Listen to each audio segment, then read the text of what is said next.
Hello, everyone. You are welcome to the BFEG platform. And this is the Black Female Entrepreneur Greenwich.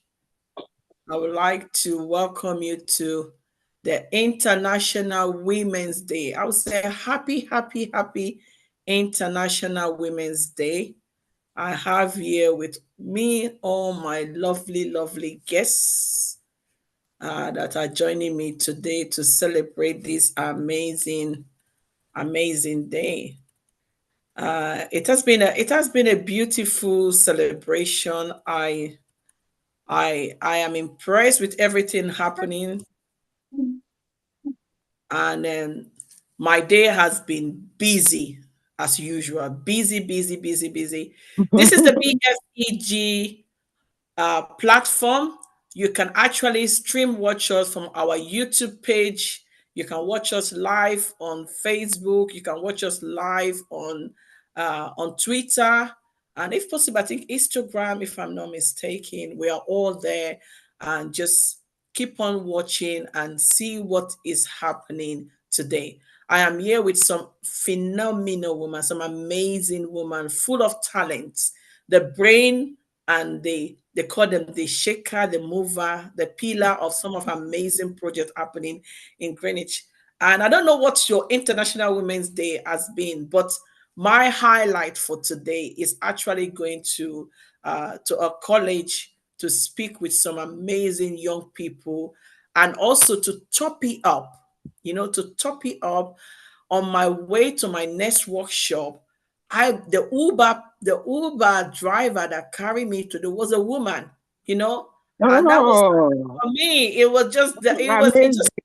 it just told me that today is a great day, you know. Oh, yes, The it Uber is. driver that came to took me was an amazing woman, and she actually shared with me her lovely journey, how many things she has done so far, and how it is important that everything that we do in this life, every platform should be accessed by women, no matter what the platform is. If you have the shoulder, if you have the power, if you have the energy, if you have the vibe, you should be given opportunity to be on that table, to sit on that chair and enjoy the day. So, guys, welcome to the BFEG International Women's Day. And my name is Lucy Isaiah, the founder CEO of Black Female Entrepreneur, and I am your host today. And I will be introducing to you my lovely guests. They will be telling you who they are, what organization they have, or what their profession is. And before we now go into the big conversation, guys, over to you, Messi. After Messi, we'll have Angela, then Cynthia will wrap it up by introducing themselves. Over to you, Messi. Thank Oh, you. hello, everybody, all the viewers, and to all women there. Happy Women's Day, International Women's Day. And thank you for inviting me here. My name is Mercy Dingweza. I am one of the directors for London College of Healthcare. I'm also a director for Second Thoughts, an organization that trains women to have skills, empowerment, and be able to be economically active. So thank you for having me here, Lucy. Professor in the house. Eh? You guys just see that with my team. We should just say that. That's our professor. Hmm. The Mm, woman with so many hats, a that doctor, is a true. nurse, a lawyer, a lecturer. What hat do you want?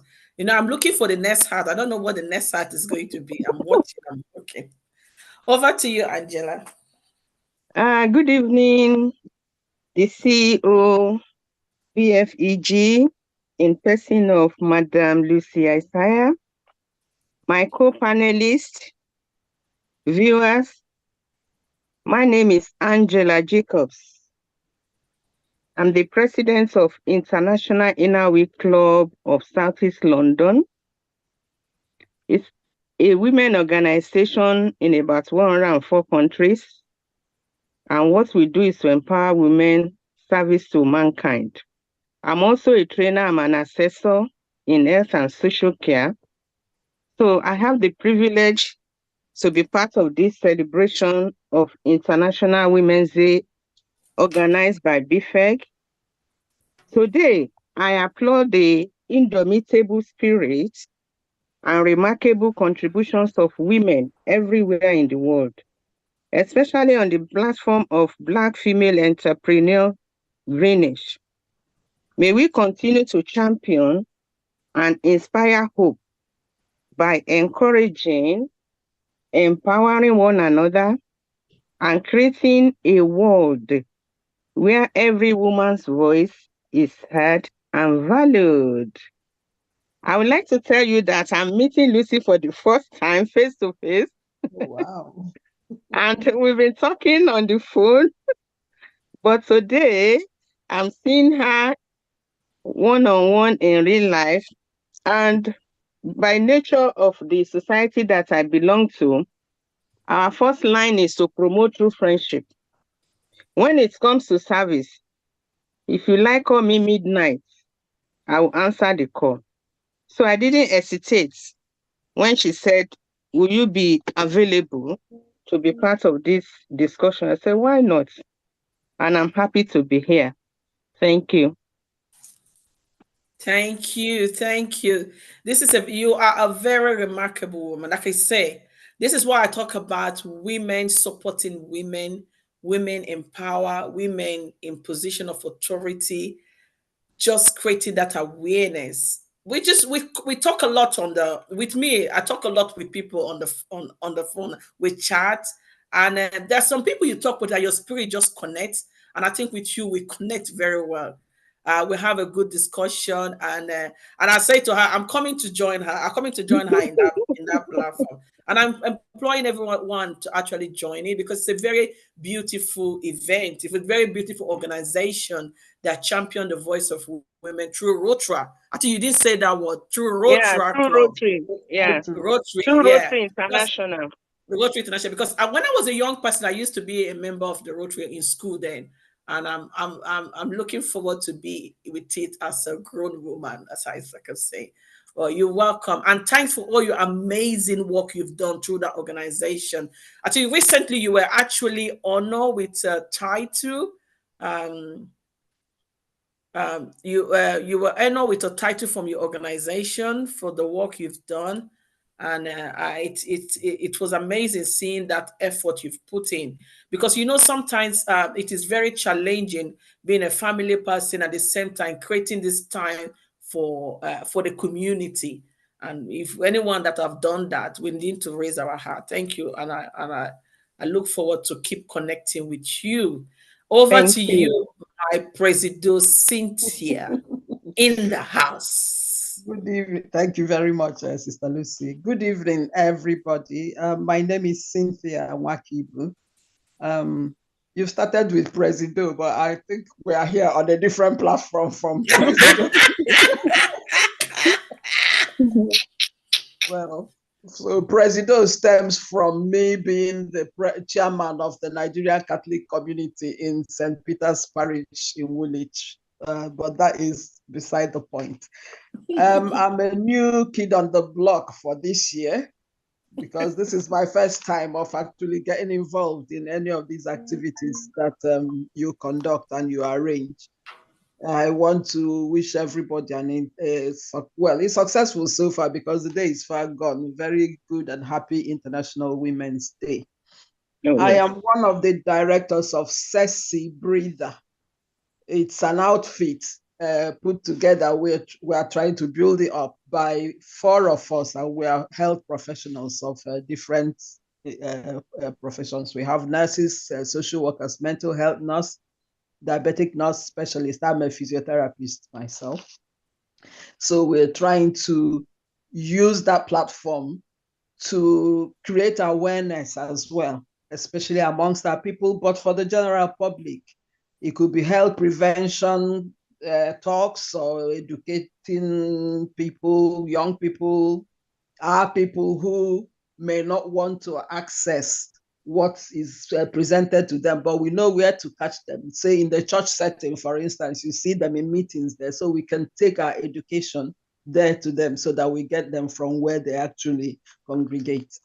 So that is in a nutshell that. I mean, we do other things, but it's the health education and preventative education that at least resonates with what we are doing here today. So that is where I'm focusing today. So, and I'm happy that you've invited us to partake in these activities. But my co-directors could not make it, so I'm kind of standing in for all of us. Thank you very much.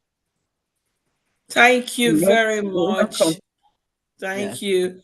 It's amazing to us to actually have you on board. And there are 4 head professionals. That is what she has not said. These are Yeah. 4 head professionals in different fields, and Different I've fields. met them. It's good to network, and I like networking. I met them through the faith platform because we all attend this, and I've seen the work they've done. I say to them, when I look, one thing I know, me, I am a fishers of. I'm becoming a fishers of women. That's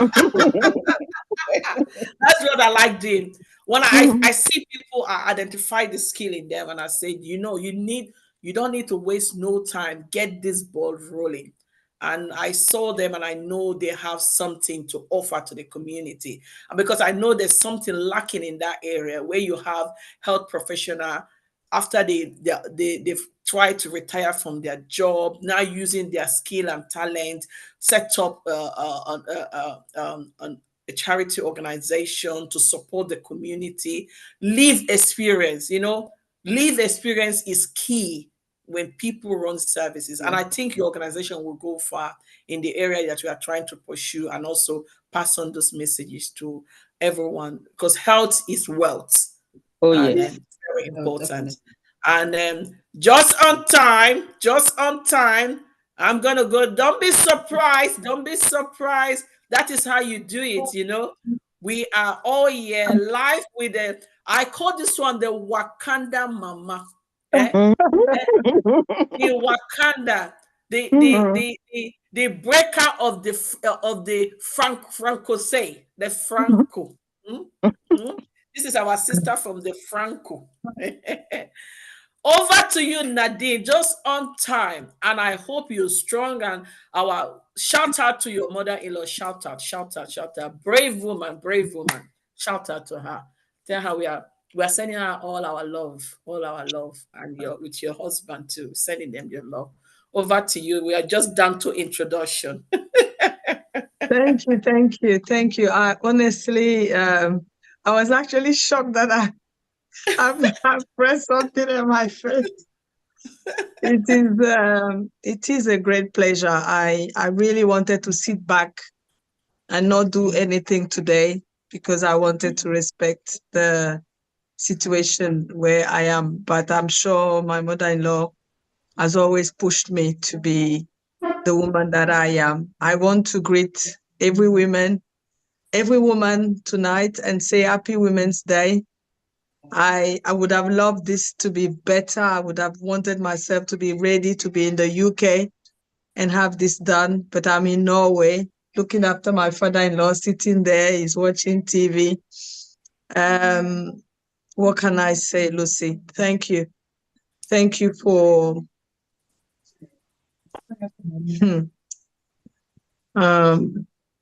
thank you for doing what you're doing for the women. Thank you for reminding us that we are the pillars of our lives, our families, and the society. That's what I want to say tonight, that thank you for, despite the fact that I told you what I was going through, you pushed for me to be here. So I want to say thank you for everything. Thanks. Big heart, Nadine. Big heart. Big heart. Thank you. Yeah. Thank you. Okay. So while Nadine is there, our love to her. It's a very difficult time with her over there. Our love and our love to the family, and a brave woman, our mother-in-law, brave woman. We send our love to the family. Thank you all for joining. And this is the BFEG platform.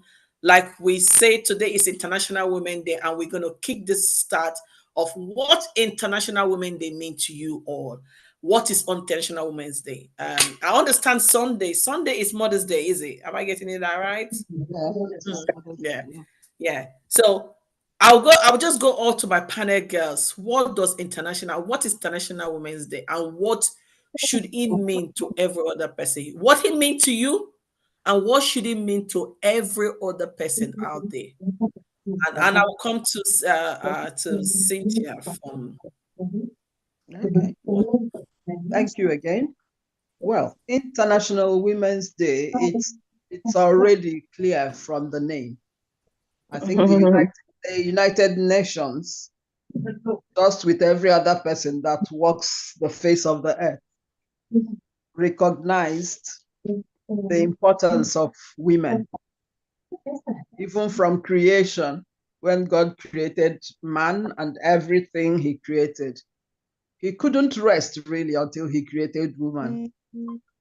And after he did that, he then rested. So the place of women from time immemorial has always been an important one.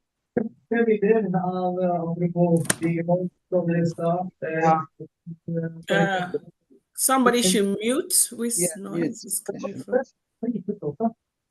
Can you mute everyone? Okay, go on, Cynthia. Okay. Yeah.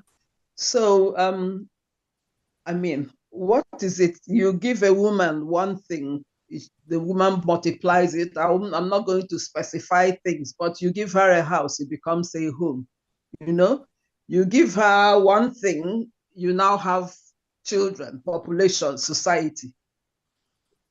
A woman is as important as creation itself, because it's through women that God's plan of multiplying and filling the earth actually happens. I know men obviously play their part, but it is the woman that will carry the child and give birth to the child. And you keep repeating that, and then the whole world is filled with people. The role of a woman is so important. Being the mother, a woman is a mother, a woman is a nurse, a woman is a night watch, and a woman is an educator, she's a counselor. That is in any aspect you find, she's doing 510 jobs in a single day. Yes, sometimes it's thankless, and women take it in their stride. We talk about multitasking and all of that business. Sometimes it's difficult for the other part of the population to do two things at a time, but a woman might be doing 5 things all at the same time. So the International Women's Day, I think, is just a day that has been set aside to recognize women. I believe women are recognized every day, but at least on this day, the whole world sets it aside to actually thank women, to recognize women, and maybe to make an effort as well, because much as we do all of these things, sometimes there are things that don't work right, which women are still yearning to achieve. So at least on such a day, everybody tries to remind people that there are things that still need to be sorted out. So this is what, in a nutshell, International Women's Day means for me: a day to recognize women and thank them for what they do, and actually show them love as well. Thank you very much. Thank you. And I'll move over to Mercy. What is International Day Women mean, and what should everyone out there, what should it mean to everyone out there? Thank you so much. And today is the 8th of March, 2024. It's a special day. It's a day to remember that person who has got so many titles, and these titles are by nature. And this person is called a sister. This person is called a mother, a grandmother, an auntie. What else can I say? A colleague, a special person. And this person is called a woman. And this woman is the one who changes the world. She works so hard. Sometimes she's not remembered or recognized. She bears children. She carries them 9 months. And all that 9 months she's alone. She is the one who is feeling it. And even though the husband is around. But this woman is very strong. She can carry another person and another person and another person. And this is why we are celebrating this woman, because this woman is unique. She is special. She's a world class. She's a multitasker. She's a dreamer. She's a skillful woman. She's a strong person. She's an encourager. She's a motivator. When she's in the home, as Cynthia says, she make a dream come true. She protects. She owns. And girl, sister, mother, grandma, auntie, if you're out there and you're not proud of yourself today, don't miss this opportunity of standing up. Absolutely outstanding there, because you deserve to be celebrated today. There are some times when nobody recognizes you. Don't worry. But on the 8th of March is the day that all the unsung heroes will remember you, even if you're dead, even if you're still alive, even if you're not feeling well. Whatever the circumstance that we have, we are celebrating you. And this is why we're here on air, to celebrate every woman. You are making it. We're strong together. Sister, I love you. Grandma, I love you. Auntie, I love you. I love you all. As long as you're a woman, I love you. Thank you very much, Mercy. And I'm going to go straight to Angela to tell us, what is International Women's Day? What does it mean to you? And what do you think it should mean to the world? Thank you. Like Mercy said, it's a global day that we celebrate the social, economic, cultural, and political achievements of women. Who is a woman? When she's quiet, millions of things are running through her mind. That is a woman for you. When she stares at you, she's wondering why she loves you so much, in spite of being taken for granted. When she says, I will stand by you, she will stand by you like a solid rock. Never hurt her or take her for granted. Someone asked her, are you a working woman or a housewife? She replied, yes, I am a full-time working housewife. I work 24 hours a day. I am a mom. I am a wife. I'm a daughter. I'm a daughter-in-law. I'm an alarm clock. I'm a cook. I'm a maid, as well as a teacher. I'm a waitress and a nanny. I'm a nurse. I'm a handy woman. I'm a security officer. I'm a counselor. I am a comforter. I don't get holidays. I don't get sick leave. I don't get day off. I work through the day and night. I am on call all hours and get paid with a sentence. What do you do all day? A woman has the most unique character, like salt. Her presence is never remembered, but her absence makes all things tasteless. Today, we are celebrating women all over the world who have made remarkable contributions to the life of women, men, and children. Happy International Women's Day. Thank Thank you you. very much. That is amazing. Amazing, amazing. You kind of yourself, Mercy and Cynthia has done a lot of justice. I'm gonna leave Nadi. If she wants to speak, okay, she's out, she's back. She's back. I'm gonna leave my Wakanda mama. What is International Women's Day? What does it mean to you? And what should it mean to the world? Thank you, Lucy. I actually realized that I I need to speak, despite the fact that I'm here. I never knew if somebody is watching us tonight till I was maybe 44. I never really paid attention at this particular date called the 8th of March. Later, around at about 4 to 5 years ago, I discovered another date, which is called the 31st of July, which is the International Women's Day. That was given to us by a woman in Mali. Mali is a Muslim country where women usually don't have power to stand or to speak where men are speaking. But our Keita fought because she knew that the 8th of March did not give the Black African woman any power or recognized the right of the Black African woman.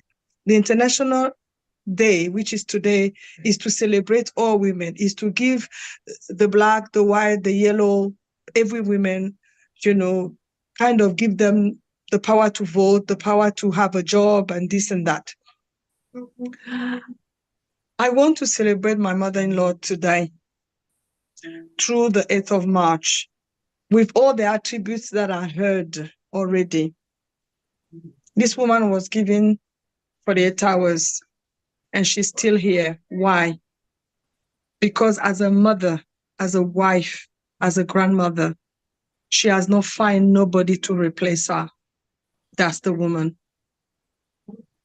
That's the woman. All these attributes you heard, the nurturer, the gatekeeper, the pillar, the one that is able to take the role of a man when a man is down. Because the day my father-in-law got the stroke, his wife decided to stand, and she stood till today to look after her husband. That's the woman, to the point of denying to die, because she knows that so far she has not seen anybody that can look after her family. That's a woman. More than ever, I want to speak. And I want to say, never take a woman for granted.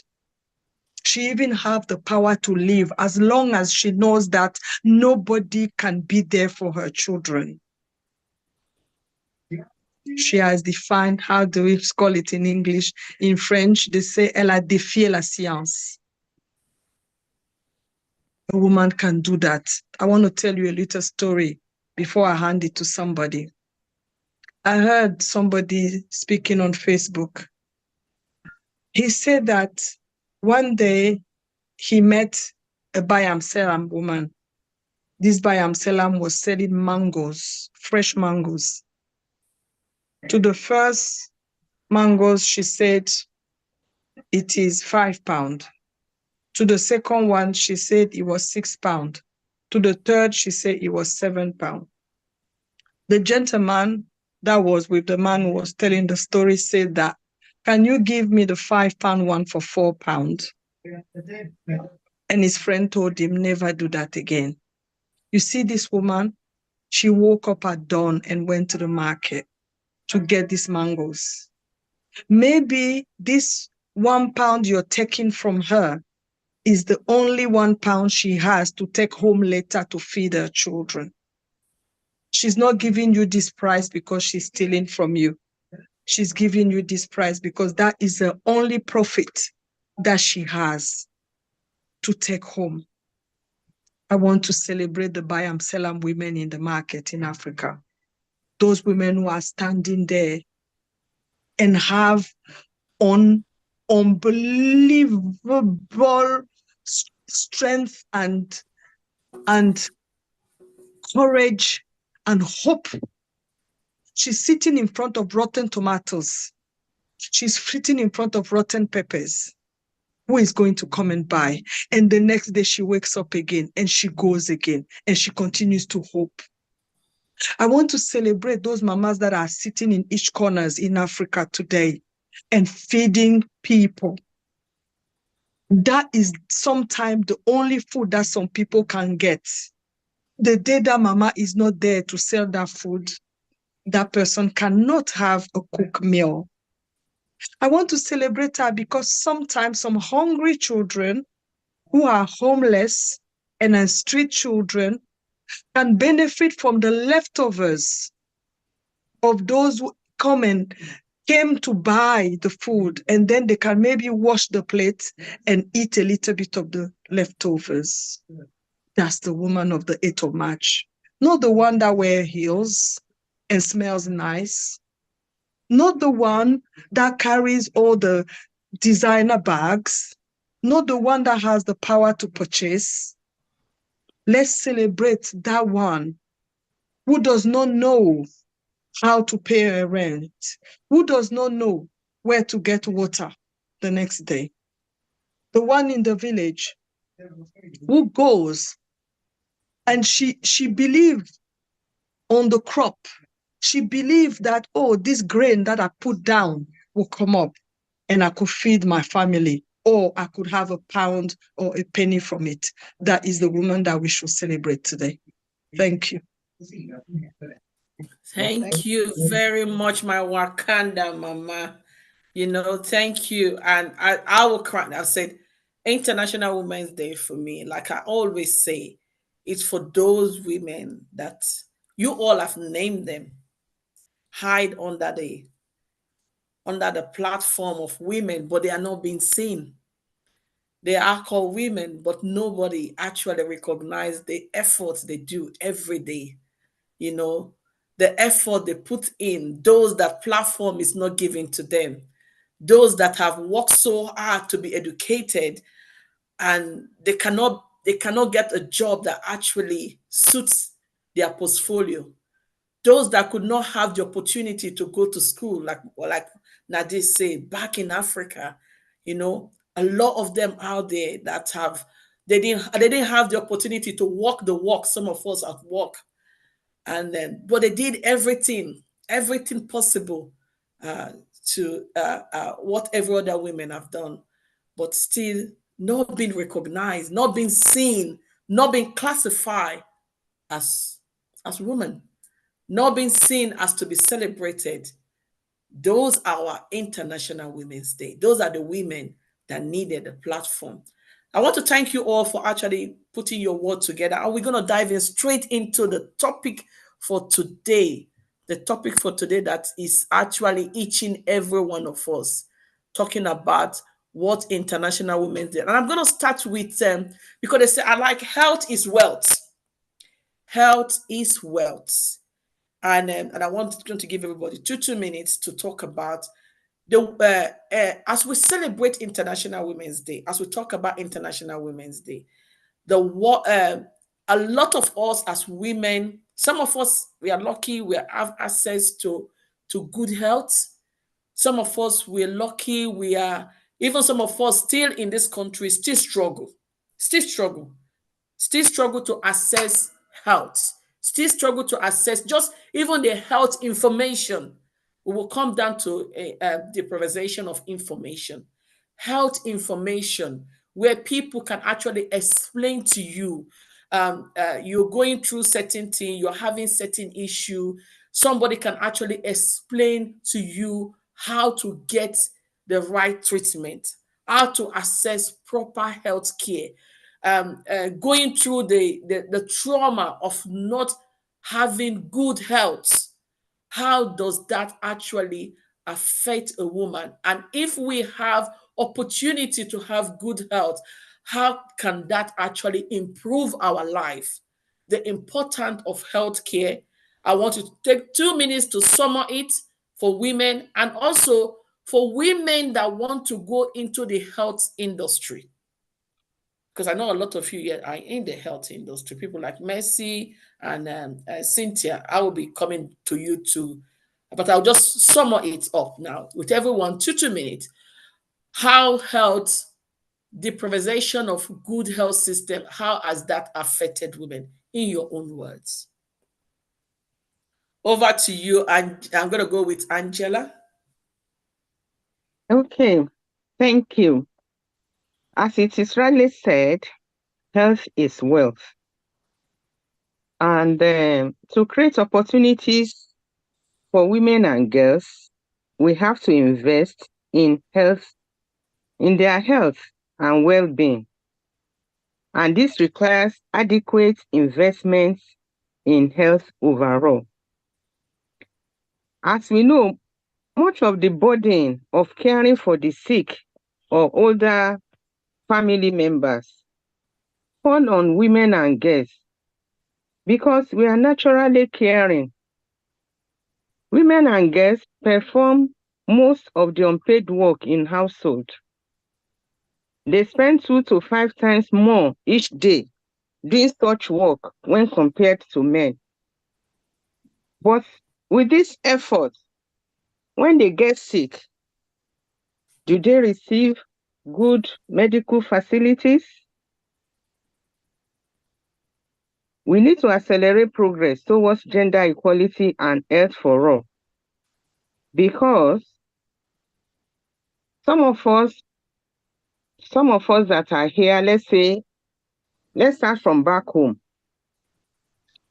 Our government officials will come to UK, US for medical treatment. They will leave the masses to go to the hospital that are not well equipped. And some of our people that are here too,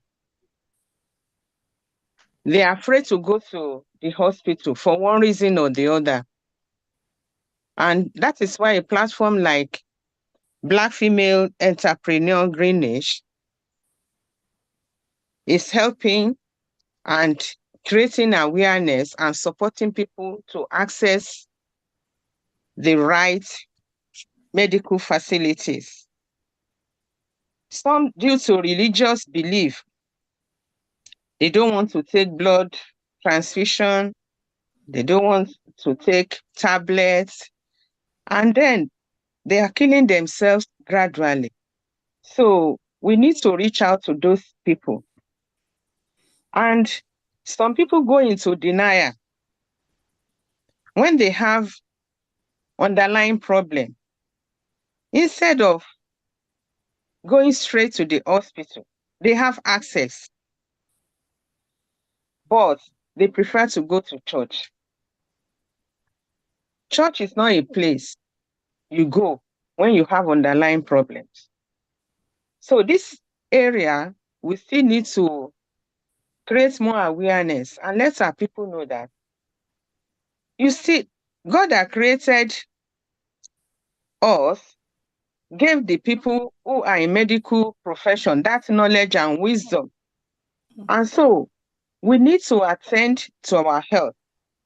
And some people, they like work more than their health. They can work 24 hours. To sleep, they will not sleep. To eat well, they will not eat well. To drink enough fluid, they will not drink enough fluid. But call them, oh, go for morning shifts, they are there. Go for afternoon shifts, they are there. This body that carries you here and there needs MOT. If you don't do the MOT of the body, it will collapse and it will stop work. Then they say, oh, they just suddenly, somebody just fell and slumped. There must be signs before being slumped, but we refuse to listen to the sign. So I want to implore everybody, health is wealth. If you have access to medical facilities, please attend to it. Some people, they'll be calling them, oh, you have an appointment in the hospital to do general check. They'll be postponing it. But they will not postpone going to night shift. They will not postpone going to early morning. So we need to really emphasize to our members that MOT of their body is more important than that money they want to earn. It will get to a state that that money will not work for them because it will be too late. What is supposed to be discovered early and be cured will be discovered at the lastminute.com when there's no remedy. Also, we should encourage our men also to attend. Though it's a women's day, but the problem that affects a man in your household affects you because you are the everything in the house. You are the doctor, you are the mother, you are the cook, you are everything. So as we look after our own health, we should also encourage our girls to also do the same. And we should also let them know, especially when they start their menstrual period, what they should be doing and guide them.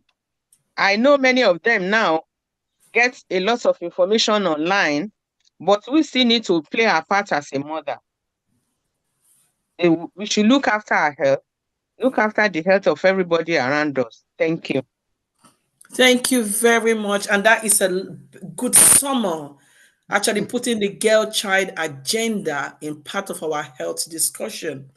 Talking about supporting ourselves, looking after ourselves as women, important we should do for the check, and be in there to also support our youngest coming up, because these are the challenging one where they go online and get information that are not not refined information that is open. You don't know that how safe is that information.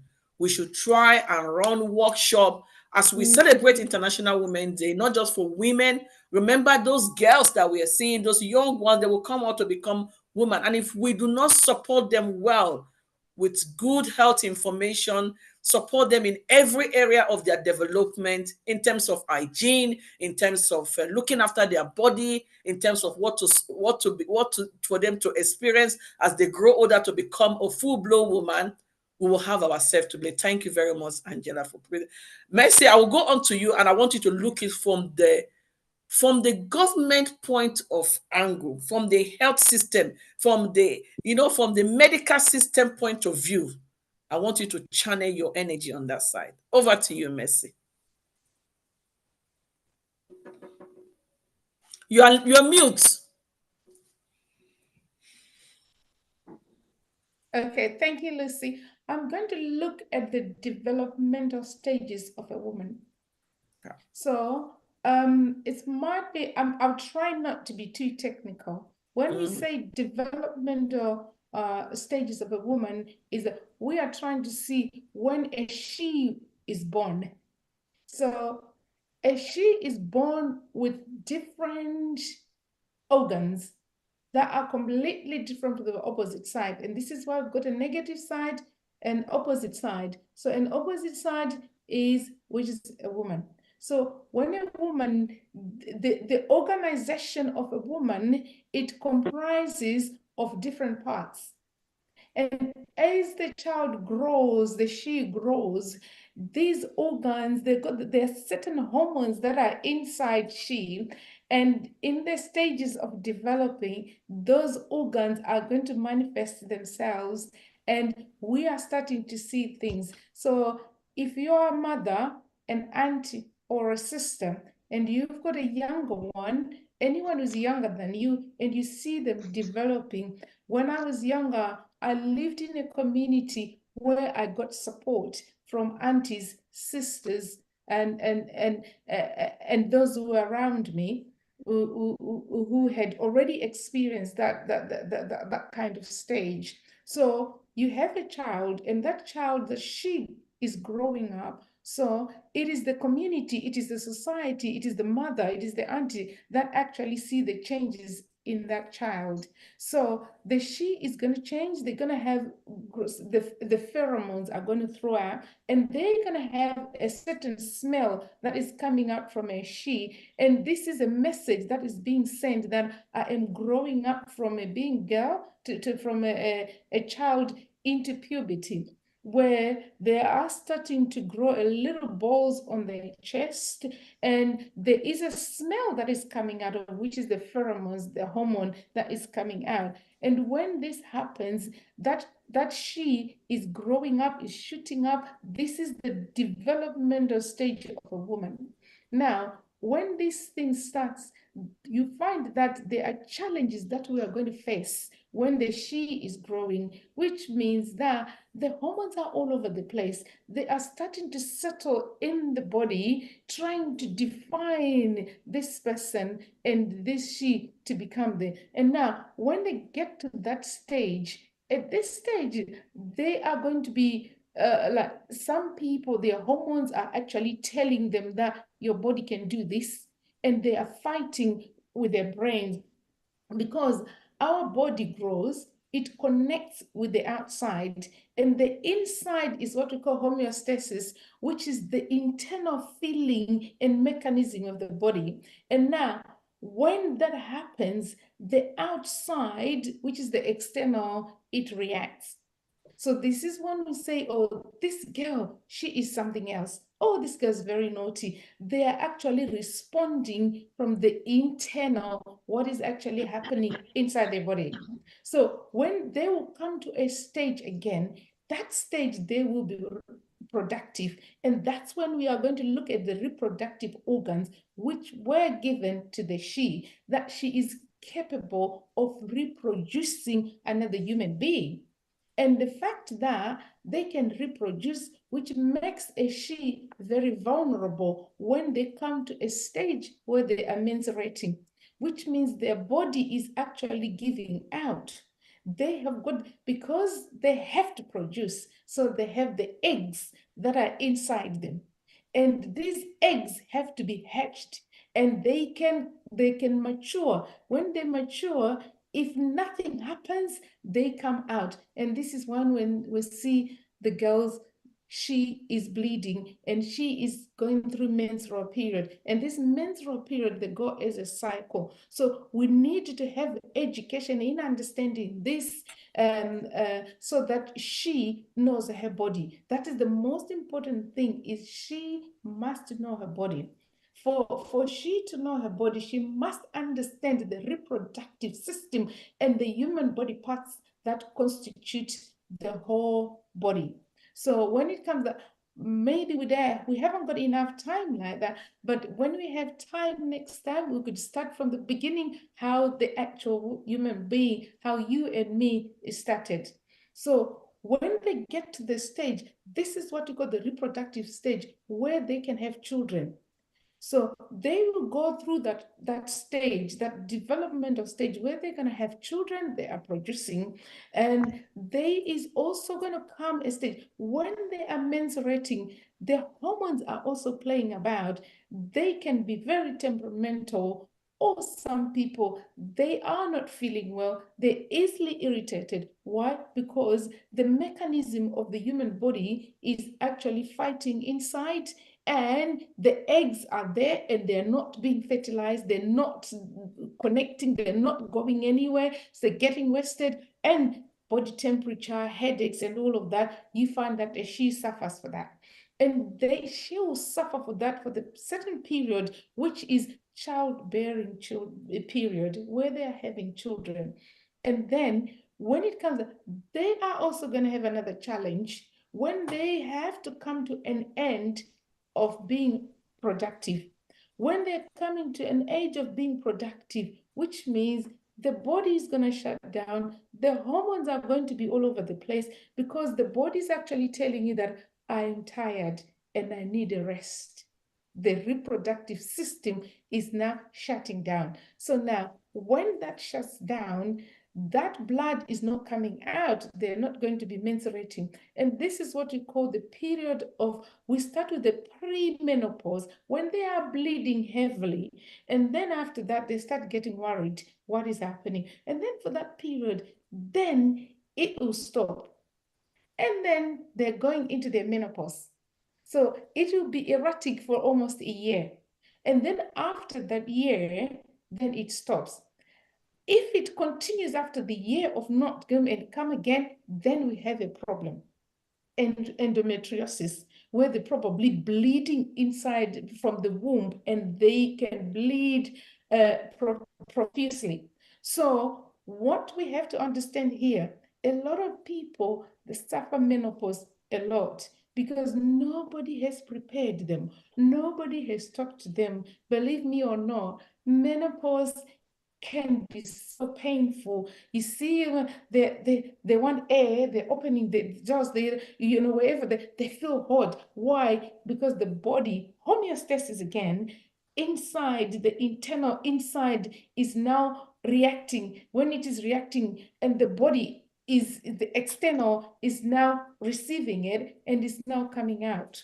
And now, during that period of a woman, when she's going through menopause, they're very tearful. You just tell them a silly story, they start crying. They just watch something on the TV, they start crying. Or they just be angry with anybody. So there's so much drama that happens in somebody's life. And that period, that will become unpopular, and people don't understand us, and they think we're mentally ill, or they think that we are becoming very difficult, or there's something really wrong with us. No, there's nothing really wrong. Just understand the she, because this is the mechanism. I'm getting them. So when we get out to that stage will come to an end. And when it comes to an end, it's either, if we were all labeled to be mad, then it might be very difficult for us to be normal again, because the society has already given us, stigmatized us, and they have labeled us. So we need to undo that, and sometimes it's very difficult, and this is why a she has that. Now, when you get to the menopause, now you feel that you are useless because you are not productive. Your energy, your body is not as strong as it was, because you are degenerating all your organs and everything, and you are growing older. And when we are growing older now, we become wrinkly. We don't like ourselves. We don't take pictures as we used to. And now we are going for surgeries to try to make us look good and everything. But my advice to you, woman, you are beautiful just the way you are. We cannot run away from nature.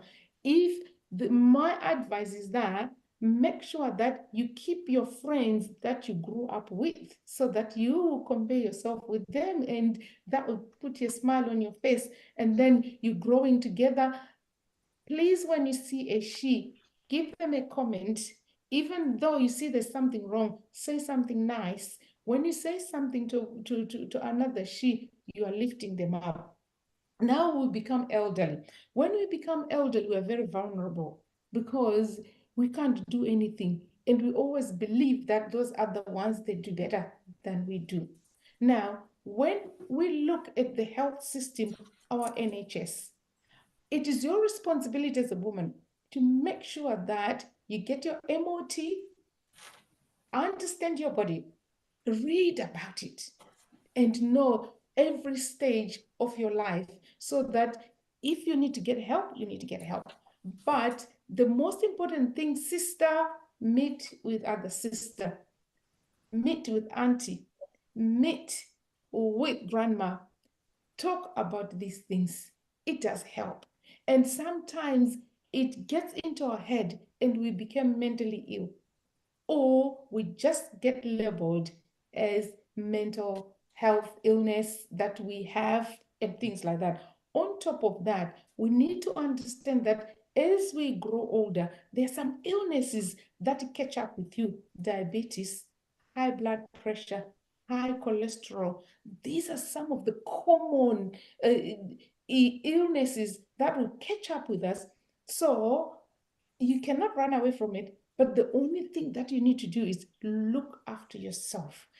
Get the MOT done, ask for bloods, go in and exercise, eat healthy, and try to make sure you know your baseline parameters. When I say baseline parameters, I mean your normal blood pressure. What is the baseline of your normal blood pressure? Which means the blood pressure is within the circulatory system and your heart. You know, how much pressure is your blood circulating within the system? So you need to know that. What is your baseline? Now, you need to know your temperature. What is your temperature? What is the baseline? You need to know your pulse and your respiratory as well. Because once we have established a baseline, it changes as we grow older. But it is important that you know these things. When you go to the doctor, you're free to ask. You need to, as you get older, you need to know your cholesterol level, which means the fat that we eat, it stays in the body. Why? Because some of the food that we eat, our body cannot digest that. And I'll give you an example. If you eat white bread or brown bread or whatever bread, anything made flour, the body finds it very difficult to digest it. So it stays inside. When it stays inside, it turns into sugar. And when it turns into sugar, it just goes on your bloodstream. And this is when you hear, oh, they've got diabetes, because the sugar is not coming out of. So this is why, for that sugar to dissolve, we need to drink a lot of water. We need to exercise a lot. Why do we exercise? Because we are burning that sugar. When we exercise, we're burning that sugar so that we have less sugar in our body. And this is how you will be able to get rid of diabetes that you might not get rid, but you can by healthy eating, understanding who you are. And we need to know your history as well. Some people are from big frame people, families. Yeah, there's nothing wrong with that. You know, you will come from a big frame family. That's fine. This is who we are, and that is what we are. Just make sure that your parameters, your baseline are just consistent. And if you know that you're going to have, quickly adjust as much as you can. NHS is there to help anyone, and as much as you can. It might not be as efficient as we want, but we're already paying our NA, national insurance, so we can receive help with NHS. So why are you not doing it? Some people say that the queues are so long, or I've been calling. Continue calling, because NHS is oversubscribed, because everybody's good. But if we look after ourselves, then there will be less frequency to the GP. Thank you. Thank you very much. That was like that was a chapter of a book, you know. And we love it. We love it the way you narrated everything. That is looking at the woman himself. And for you that have not known a woman, that think it is easy to be a woman, this is just a section and a half section of what our body goes through. How important is it for us to assess the health system? You see how Mercy I think she just narrated into it. So, but this is big. But it tells you how important that we should have adequate health system. We should have opportunity to access the health system. The health system should be provided for every woman, every girl, child, wherever it is. We did not choose to be who we are. We are born this way, where we find ourselves in this body, and we should be supported to look after this our nature, to be the best of who we are, just like every other person. Thank you very much, Nancy, for some of that. I'm going to go straight to Sister Cynthia, and I want you to look at it because Mercy actually stopped where Mercy stopped. You know, what we talk about our elderlies, you know, our elderly women in our community. And, you know, when they get to this stage, you know, how it is very vital that these are people that have worked, Sister Angela talk how much people work so hard. Women work so hard from their early youth age till when they get to women, till they get even at their late retirement age, they are still working. And the fact that when you get to that stage whereby everything has shut down, as Mercy said, accessing healthcare become a big challenge. After going through that trauma of working hard, Sister Cynthia, over to you. Thank you very much. I kind of think that the two speakers have already really like touched everything. There is issue of inequality in accessing healthcare, okay, which is known, and things are being put in place to try to correct it and tackle it, but it's not something that will take like 2 years or 5 years or 3 years.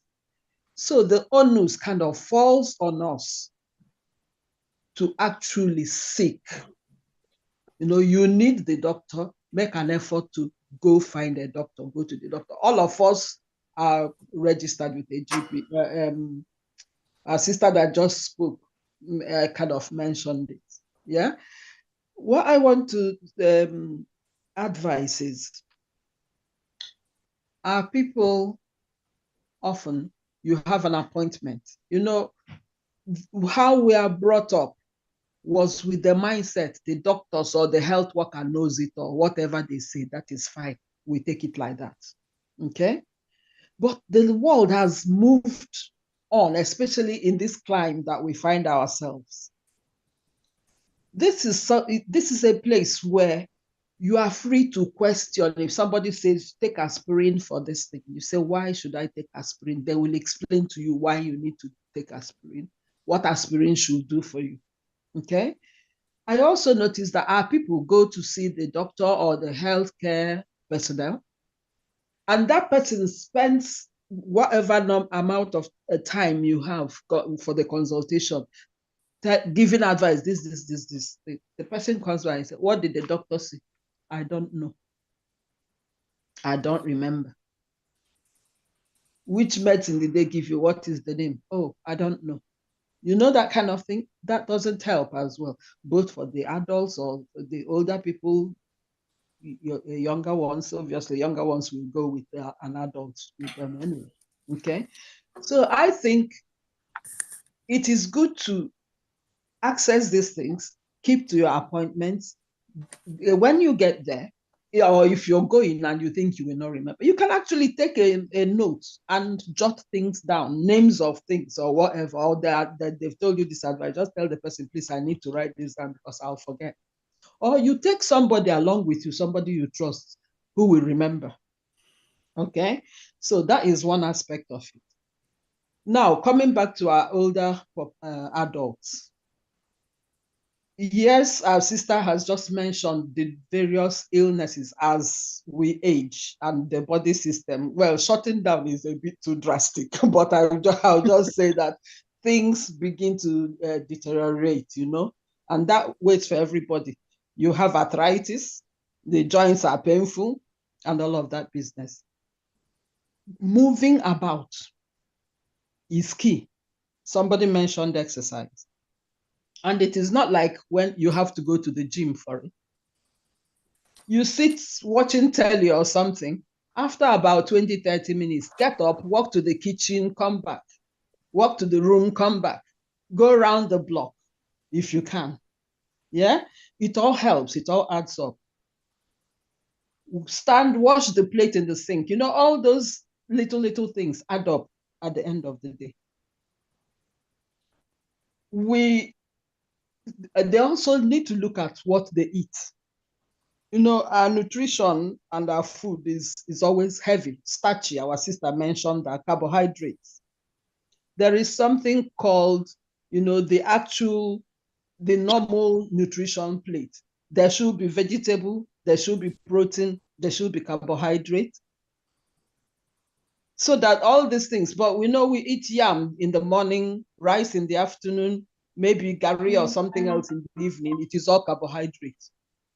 And then You look at us and you look at other people, we are like 3 times the size of these people. Okay, with that size, add it to arthritis. We are like 3. Why is that happening? So if you add that we are now oversized, if I should say that, to the arthritis that is coming, the two of them don't go together.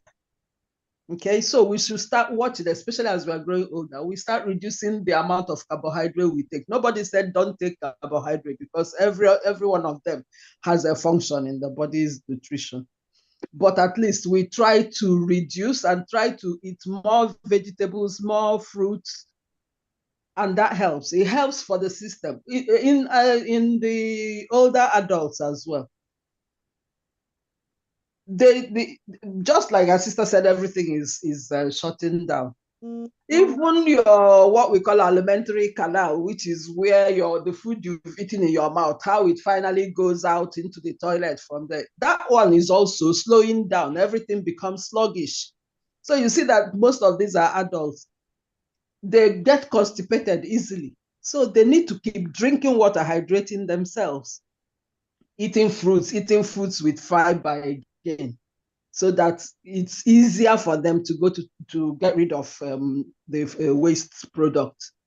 And if it is difficult, instead of the person dying in silence, go to the GP. There's some little medication, there are some medications, mild medications that can ease or help you get rid of because these are waste products, they are poisonous products, they are meant to go out of the body. If you keep it in, it becomes a problem. And if people are constipated in old age, just a little thing, you will see them get confused and they end up in hospital admission.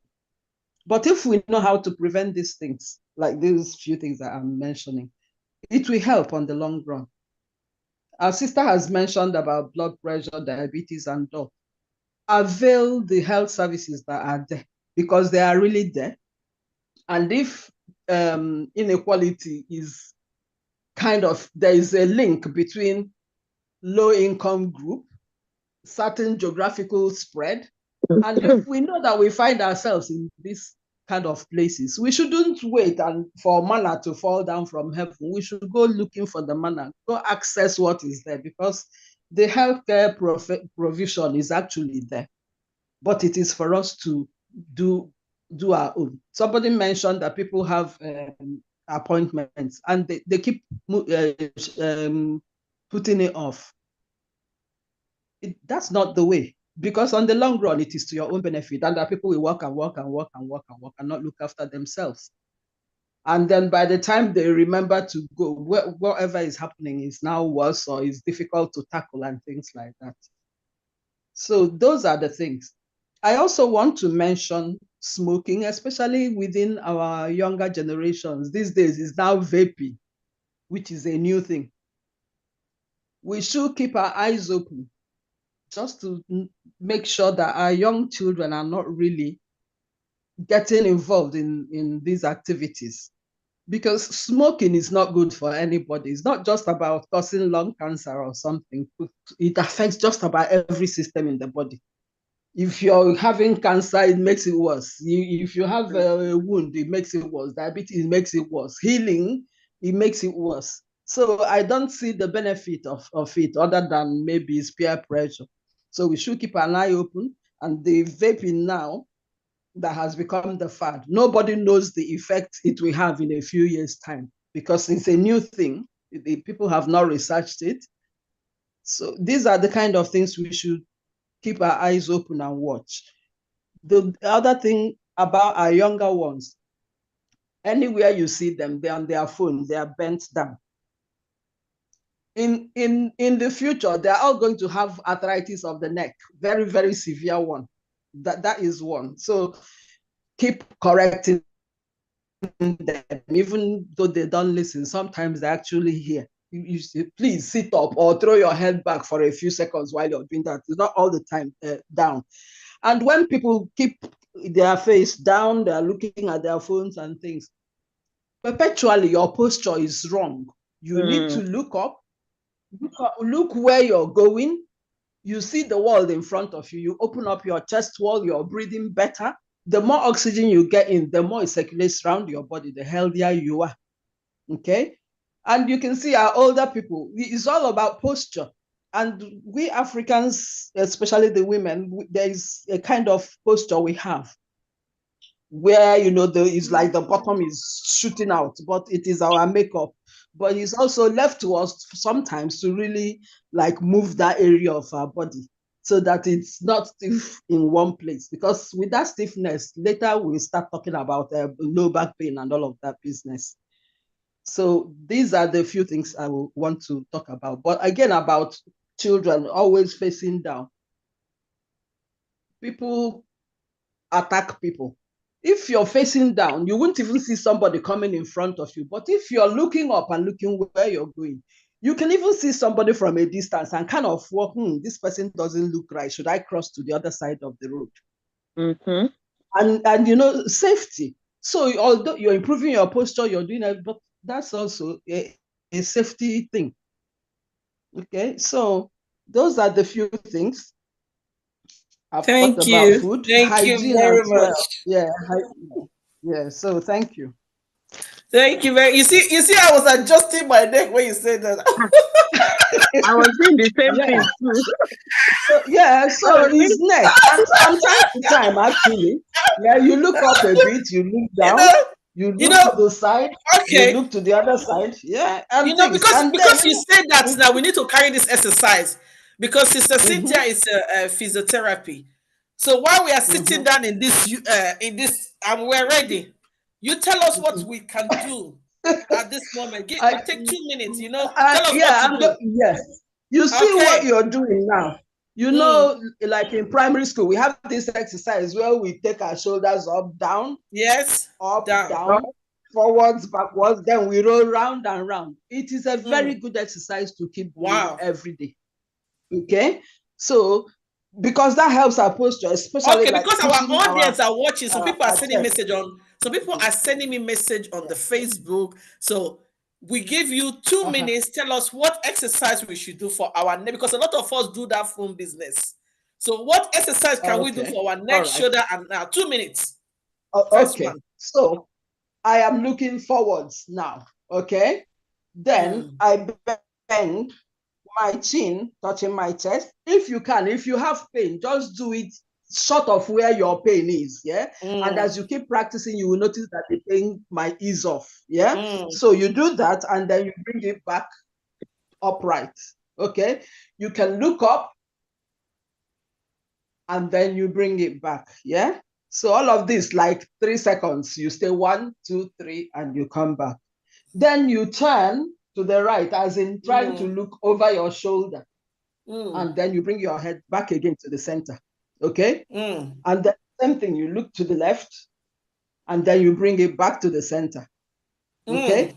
It is slowly, because if you do it too fast, you might get dizzy. So you see how slow I'm doing it. Then you use your ear to see if you can touch your shoulder. Don't raise the shoulder up. Just take your head towards, as much as you can, you bring it back. Bring it back. And then you do to the other side. You bring it back. So this is for the head. Then the shoulder is just shrug your shoulders. You shrug, and you drop. So you shrug, you hold 1, 2, 3, and down. You can also push it down, down. And then push down, really, really down. Keep going down. No, you're going up and down. So as you exercise the up, you exercise the down as well.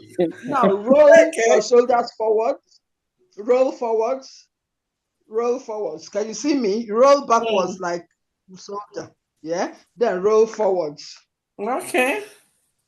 Forwards. Or you just do, the thing we used to do in primary school. Just go round and round and round.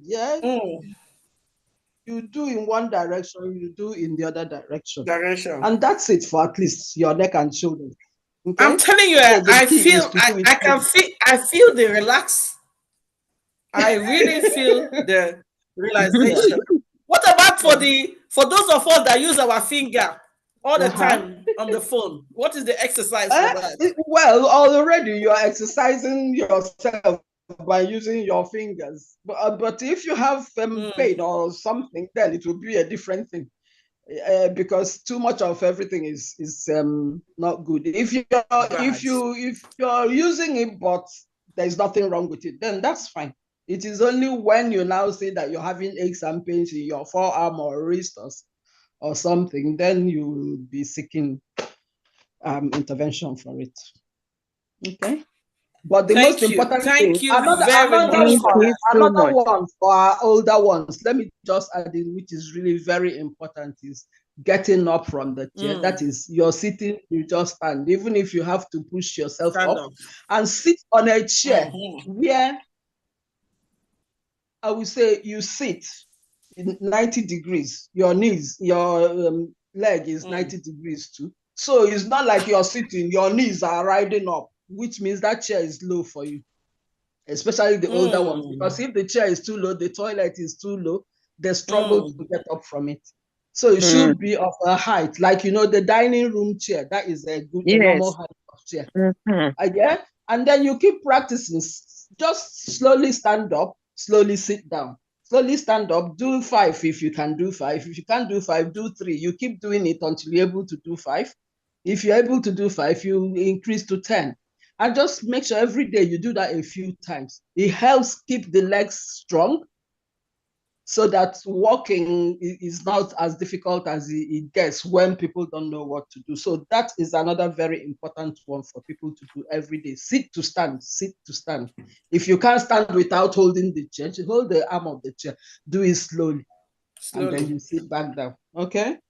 Thank you Thank very much. you. I think we need to bring Sister Cynthia back on this platform to show us some basic exercise, because Yeah, I can that, tell this is really working. mm. So let's take it. I'm gonna go because we have a special International Women's Day music here, All and I'm right. gonna play that. Mm. And I want you guys to think about these words that we're gonna share this on our platform, but I want you guys to listen to the wordings of this one, and while we then will now go to Nadi, our Wakanda Mama, if she want to speak. So after this music, Nadi, get ready. We will come to you, and you're going to tell us about politics, women in politics. So let's go to this music.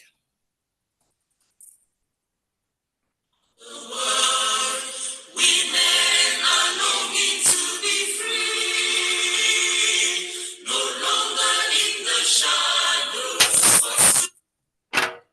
stay behind, but side by side into equality. So sing a song for women everywhere.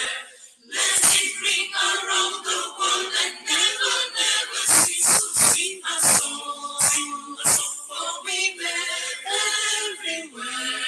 Equality, development, and peace. Women can't be silent when all around the world people hurt and hungry children cry. We sing out loud for justice and development and hold the rights of other people high. So sing a song for women everywhere. Let it ring around the world and never, never cease to sing a song for women everywhere.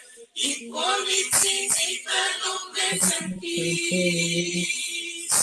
Women are working to build a better world where the love of peace can rest on every shore. Where men lay down their weapons and learn to love and share, and people want to bring an end to war. So sing a song for women everywhere. Let it ring around the world and never, never cease to sing a song for women everywhere. Equality, development, and peace. Sing sing a song for women everywhere. Let it ring around the world and never cease to sing a song for women everywhere. Equality, development, and peace. Oh my goodness me, this is amazing. You know, this is amazing. This is We need to applaud that. that was lovely. Oh, so sing a song for women everywhere. Equality, peace, and development. I actually like the last because the last verse said, men should put down their weapon. weapon of war. Put down their weapon, and we are standing here in unity for everywhere there is war across the world. Everywhere there is war. We know them. We are saying it. Men, put down your weapon. Enough of war, because it is the women and the children and the girl child that suffer. That suffer, that bear the pain. We are not the ones starting the war. We never sit when you are having that discussion of going to war, but we carry the burden of the war. So I definitely like that verse, you know. We love it. And our love to all women all over in Syria, where there is war, in Congo, in Ukraine, in Israel, in Palestine, everywhere, I'll just leave it there. Russia, where there is war, in Africa, that there is war. We want to say, please put down your weapon. We need peace, because the women, the girl child, we bear the burden. So I'm going to move down to my Wakanda mama. Now we're going back to the second conversation of women in politics. Because you know, I decided to play this because I'm looking at the standard, I'm looking at the because this is where decisions are being made. Majority of the time, this platform where women's voice are not being heard in politics, where discussion, policy, this health equality we are talking about, these challenges, these are people making decision. Where is our women's voice in shaping that decision? This is now where we talk into political issue. How is it important that our women should be involved in politics so that we can make decision, so that we can be on the table? I always say this thing, you know, if you are not on the table, you are the dinner. Wherever they are making decision in your community, get involved. I know sometimes it can be very challenging when you do community work, because there's a lot of people that they are not going to be your cup of tea. You go to those meetings, they are not looking at your face, they are not giving you voice. You know, I have learned to have the tough skin. You know, I know you don't want to hear my voice, but I'm still going to say what I have to say. You know, you still have to speak out, because you that wear the shoe know where it pains. So try and get involved and make your voice to be heard. There are a lot of people that will not like to listen to you, but let them understand that whatever decision they are making there is going to affect you, is going to affect your family, is going to affect your friends, your colleague. And for that reason, you should have a piece of that cake and be part of that decision. So over to you, Wakanda Mama. Where are you? Are you free to speak? I am here.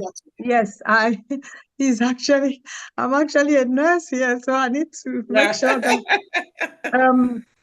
I want to quickly talk about the fact that I'm in Norway at the moment, where the Nobel Peace Prize is given to individuals. And I remember that this is the first time I've come to Norway and I've not been to the Peace Center, that place where a Nobel Peace Prize are given to extraordinary people. But I'm going to shock you, because if we count the women who have received Nobel Peace Prize, they are not even 1% of men. They are not even 1% of men. And those women, if I forget anybody, I will remember Wangai Matai. Wangai Matai took a position and she decided that the woods, the forest is disappearing in her country and she has Kenya. to do something. She has to do something. Politics is a lot of things. You can start in the community and then find your place yourself in the House of Parliament. But you need to have a cause. You need to have something you're defending. Today we are talking about mental health. I am interested in mental health in children. Some who are born with congenital disorder, but some who can become disabled. Parents of disabled children from the Black and any minority families don't know how to access services. How many Black counselors do we have who can stand for their community, who can go and fight for disability living allowance of these children? We are nowhere. We are nowhere. So politics can be something that happened to you on your plate. If you live in a community where you know that your people are not represented and that their voice is not heard. I remember doing, a project, meet the carer, meet the service provider, because the people in the council do not even know the needs of the carers or of the disabled people. They speak two different languages. The language of the service is not spoken by the service users, and they can't get anything. So it is very important for us to find a cause to fight for. As we are the 8th of March today, if a woman is listening to me, look in your community. It is possible. It is possible.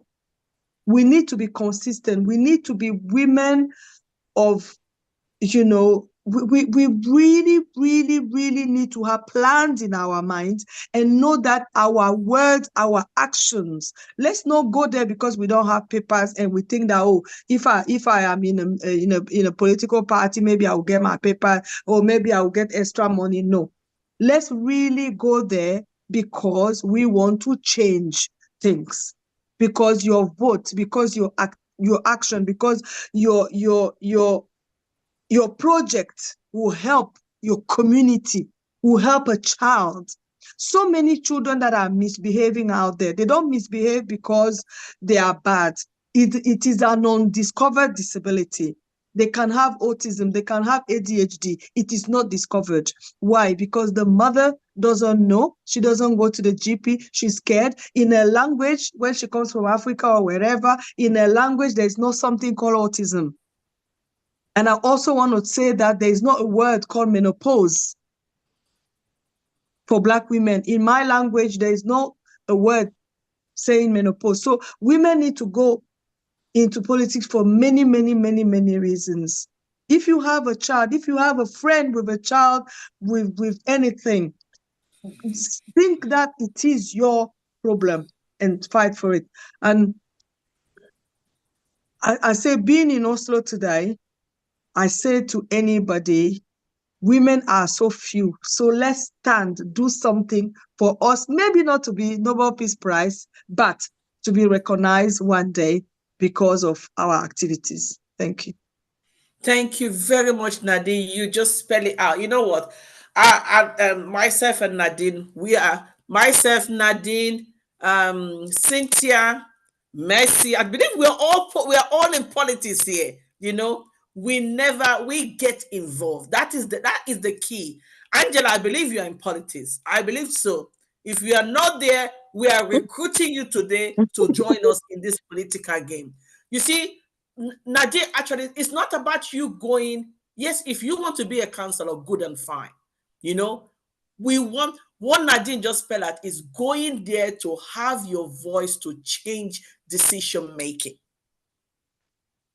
Going there to have your voice. There are different political parties. You're free to join which one you want to join. We have choose the one. I don't want to call name yet, but we have choose the one we want to join. We have choose, and we are proud. We are proud to be Labour. I'm going to say it. We are proud, but pick a political party that actually reason with you, pick it up, join and make a voice and make a stand. Go in there. There are local party there because this is where decisions are made. This is where politics are made. This is where you meet with your councillors. This is where you meet with your MPs. This is where you meet with the chair of your political party. This is where you meet at your ward meeting and discuss issue that is affecting your area, where you actually help your representatives to shape what they go and say in parliament. Sometimes they may not agree with you because maybe they have different thing they want to say, but that should not stop you for keep telling them. People, there are a lot of people know me, when I have something I want to say to you, you either take it or we come into dialogue and have a 50-50, because I will provide you with the evidence. I work in the community. I will provide you with the evidence. I will speak to people like Mercy and I say, Mercy, what does the health system say? What is happening in the health system? I get advice. I will go to people that I know within the community. The other day, I have a meeting with Cynthia group, and I was asking them because I said, this is not my area. What is happening? And that was when I said, oh, they said there's a charter that they bring in. I said, okay, you guys go into it, let's see. And I'll be liaising with Angela, myself and Nadine. We are there representing the voice of the Black woman. But we need to get involved. I don't know who you are. If you are listening to us today, International Women Today is telling you not only doing your job, getting involved in business, but also get involved in politics. This is where decisions are being made. Get involved, listen to, pay attention to what is happening around you.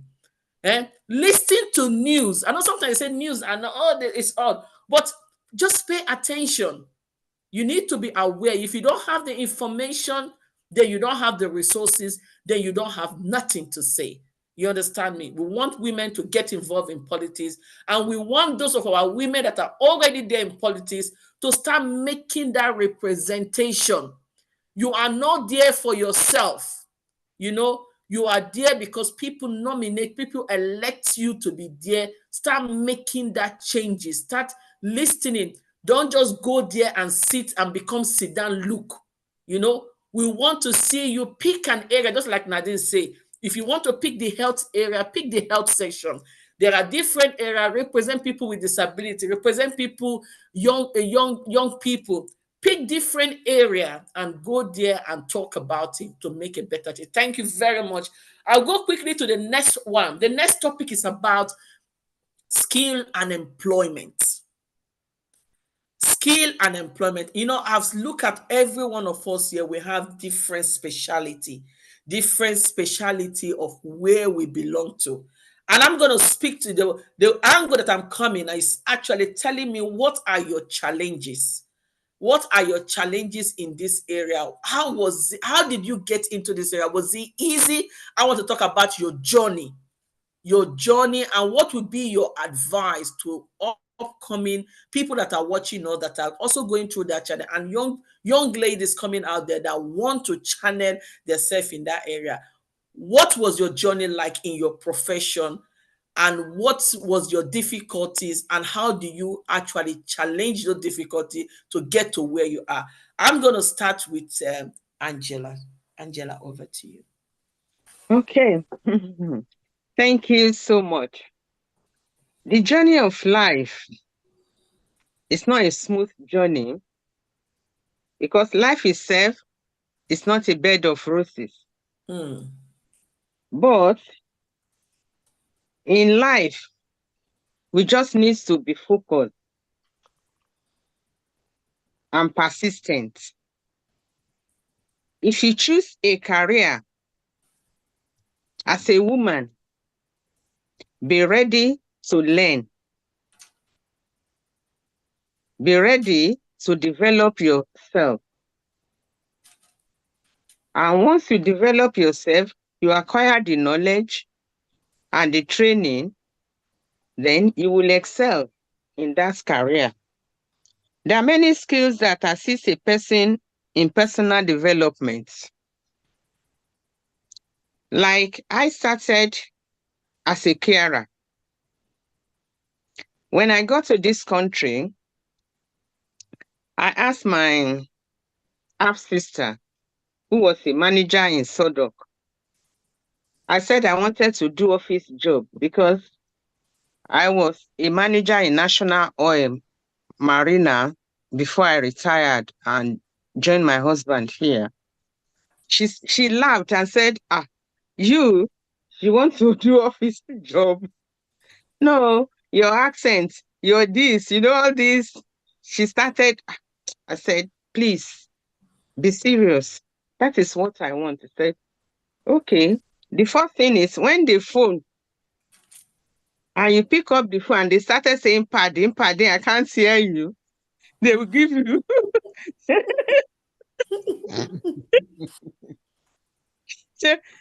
they will terminate your service.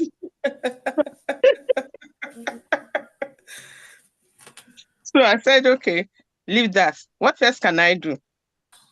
She said, well, the easiest way for you is to start as a carer. I said, with all my life experience and everything. But you see, in a journey of life, God has a purpose for us. Mm. When I was in Nigeria, I was the chairman of elderly care ministry in my church. I attended All Saints Church in Yaba, Anglican Church. When I was the chairman of elderly care ministry, we were supporting the elders at home, bring them to church, plan retreats for them.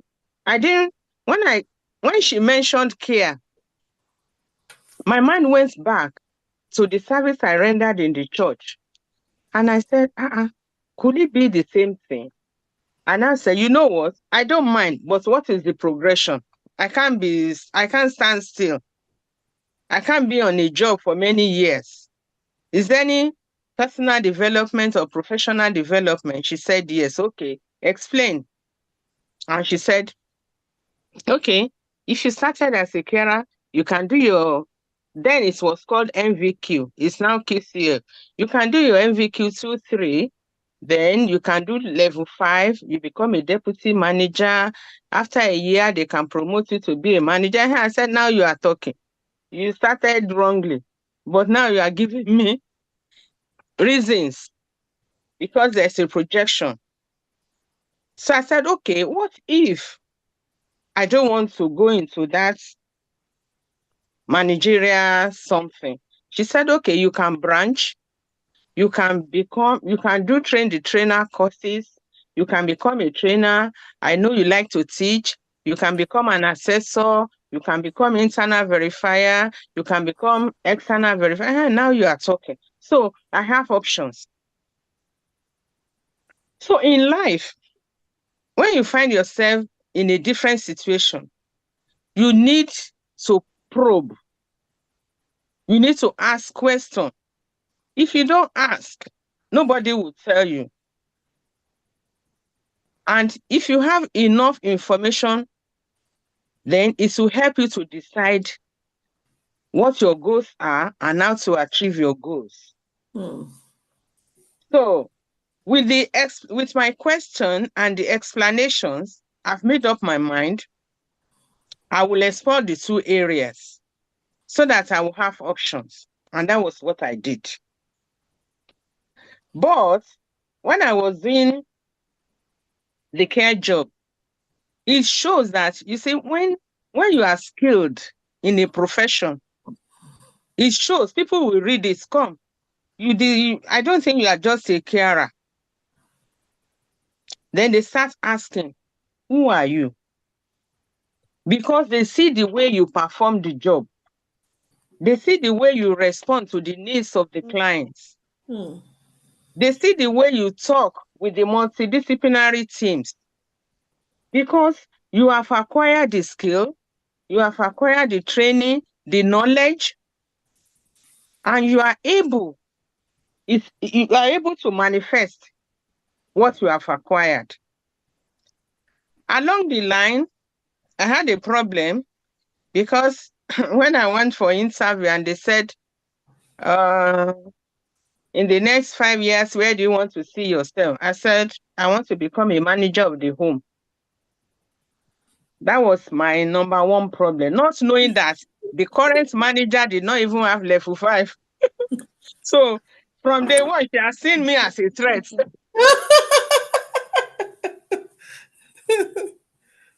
And that is me. That you asked me a question and I've answered you, and I can't tell lies. That is what I want to be. And to be honest, she didn't find it funny with me. I have to leave the place. But I know, it's about complex. I also have one of my organs in this country, because we work for National and Shell UK. Shell UK has 40% shares in our company. So we always do cross posting. So my oga came here full of qualifications. Principal 2, principal whatever, project management. He said he went for interview. He went for interview and he put all the certificates on the table. And the guy, British, the guy looked at him and looked at the certificate. He said, you see all these certificates? I don't have half of what you put on this table. So I cannot employ you. But I want to advise you, remove all the stuff. If you really want to get a job, remove the big ones, start with the middle one, so that along the line, if there's an opportunity for promotion, you can start bringing them in one after the other. These are challenges we face here. If you are too skillful or too skilled, and you work with people who don't have the same qualification or lesser qualification with you, it's a problem. They see you as a threat. Even when you give advice, they know this advice is beneficial to the organization. They will still not want to take it. But some of us, we are not bothered. You forge ahead because I have a goal. I have a purpose. I have a mission which I want to achieve. So I will advise our women, there's no limit to what you can achieve. The sky is the beginning, not the limit.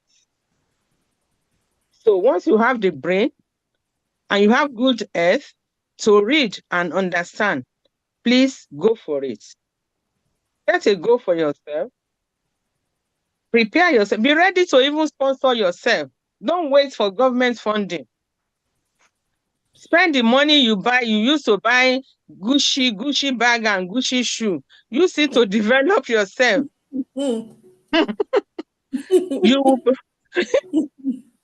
it to develop yourself, especially our girls.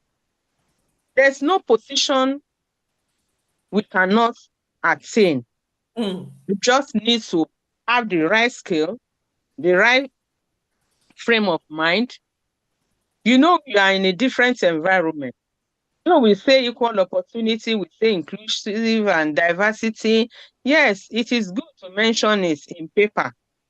How realistic are they in practice? But that shouldn't limit us. That shouldn't debar us. Get the skill, ask questions, look for information so that you can take informed decision. Our girls should be guided on the courses to take. We all know that computer science, artificial intelligence, areas that the country needs, let's guide them. So go for it. Gone are the days when my parents would say, I want you to be a lawyer. I want you to be a doctor. No. Gone are those days. Look for profession that is moving globally. And look after the choice of subjects by your children in school. They are ready to give your children subjects that will not take them anywhere. So you have to monitor them and make sure you pick the right subjects for your children and you support them to excel in those areas because you know the plan you have for them. The plan you have for your girl child is not the plan the state has for them. Mm. And we need to know this, especially the BME. We should be aware of this, that they will not help you. So choose the right subjects that will make your child excel. So it is our responsibility to make sure that we monitor our children, we support them with the right subjects to pick. And our elders, there's no age to reading. I knew of a man who started reading law at age 70. So age should not be a barrier. Race should not be a barrier. Your sex should not be a barrier. Your color should not be a barrier. But be prepared to learn. Be prepared to improve yourself. Be prepared to seek knowledge and you will achieve your goal. Thank you. Thank you very much. That was amazing, amazing. I was buzzing and laughing, and with all challenges, you never stop. No, And this is the one good thing I've learned from what you said today. Is about be determined. Yeah, there might be people that would discourage you. Imagine when you say you want to become a manager, that even though that's make you to lose that job, but you still have at the back of your mind, you know what, that is not my place. I am going to the next chapter. So do not bring down who you are, what you stand for. Even when you came in and they were telling you, oh, you're this, you still have that zeal of, and look at where you are today. The president of the is it the Southwing Rotary Club, that you that is still, Dinaway yeah, Club. you still pursue that zeal of being at the top. You see, this is it. You have that vision that I want to be a leader. And this is the message for everyone that out there. The challenges might be there, but do not let those challenges actually determine your vision and your dream and your goal for yourself. Thank you very much, Angela. Over to you, Sister Cynthia. Then I'll come to Mercy. Okay. All right. Okay. Mine was a different journey because I studied physiotherapy back home. And Mm, obviously, being a healthcare something, you come over here, it's in demand. And when I studied was when education in Nigeria was way up there. In fact, when we did degree program in physiotherapy in Nigeria, Britain was still doing diploma program. Okay. And then when we graduated, we have the national body here, the board. They sent form. Well, this is not like sending as in posting forms, but they kind of sent message across that if you want to register with them here, you're free to do so. Such things can't happen these days. mm, So in as much as I wasn't really thinking of coming here, but you never know. So I registered with the professional body while I was still in Nigeria in the 80s. Okay. So when eventually I now found myself here and I was paying dues, all these professional bodies, you pay your subscription and all. Subscription. So I was paying it when I got tired of, exchanging naira for pound and all of that, I mm, stopped. So when I came over here and then went to the office to check, they just brought out my folder, told me when I stopped paying, as in like 1990. If you clear, this is the amount you're owing. If you clear, you're free to start work, which some people helped me at that time because I just arrived to clear the money. Then I started with agency, and before I now got employed into different NHS trusts. So mine was just like that. But people study physiotherapy here as well, or medicine and things. It's for children to work hard when they are in school. And just like our sister Angela was saying, for parents to actually focus on what subjects or what your child's interest is to start off with, or well, guidance about things where, because in the days of physics, chemistry, biology, science, medicine, it's still something, but there are other professions now that have overtaken that. So, but the most important thing is know where your child's interest lies and guide them. And then make sure that they actually are doing subjects that will lead them to what they like. Okay.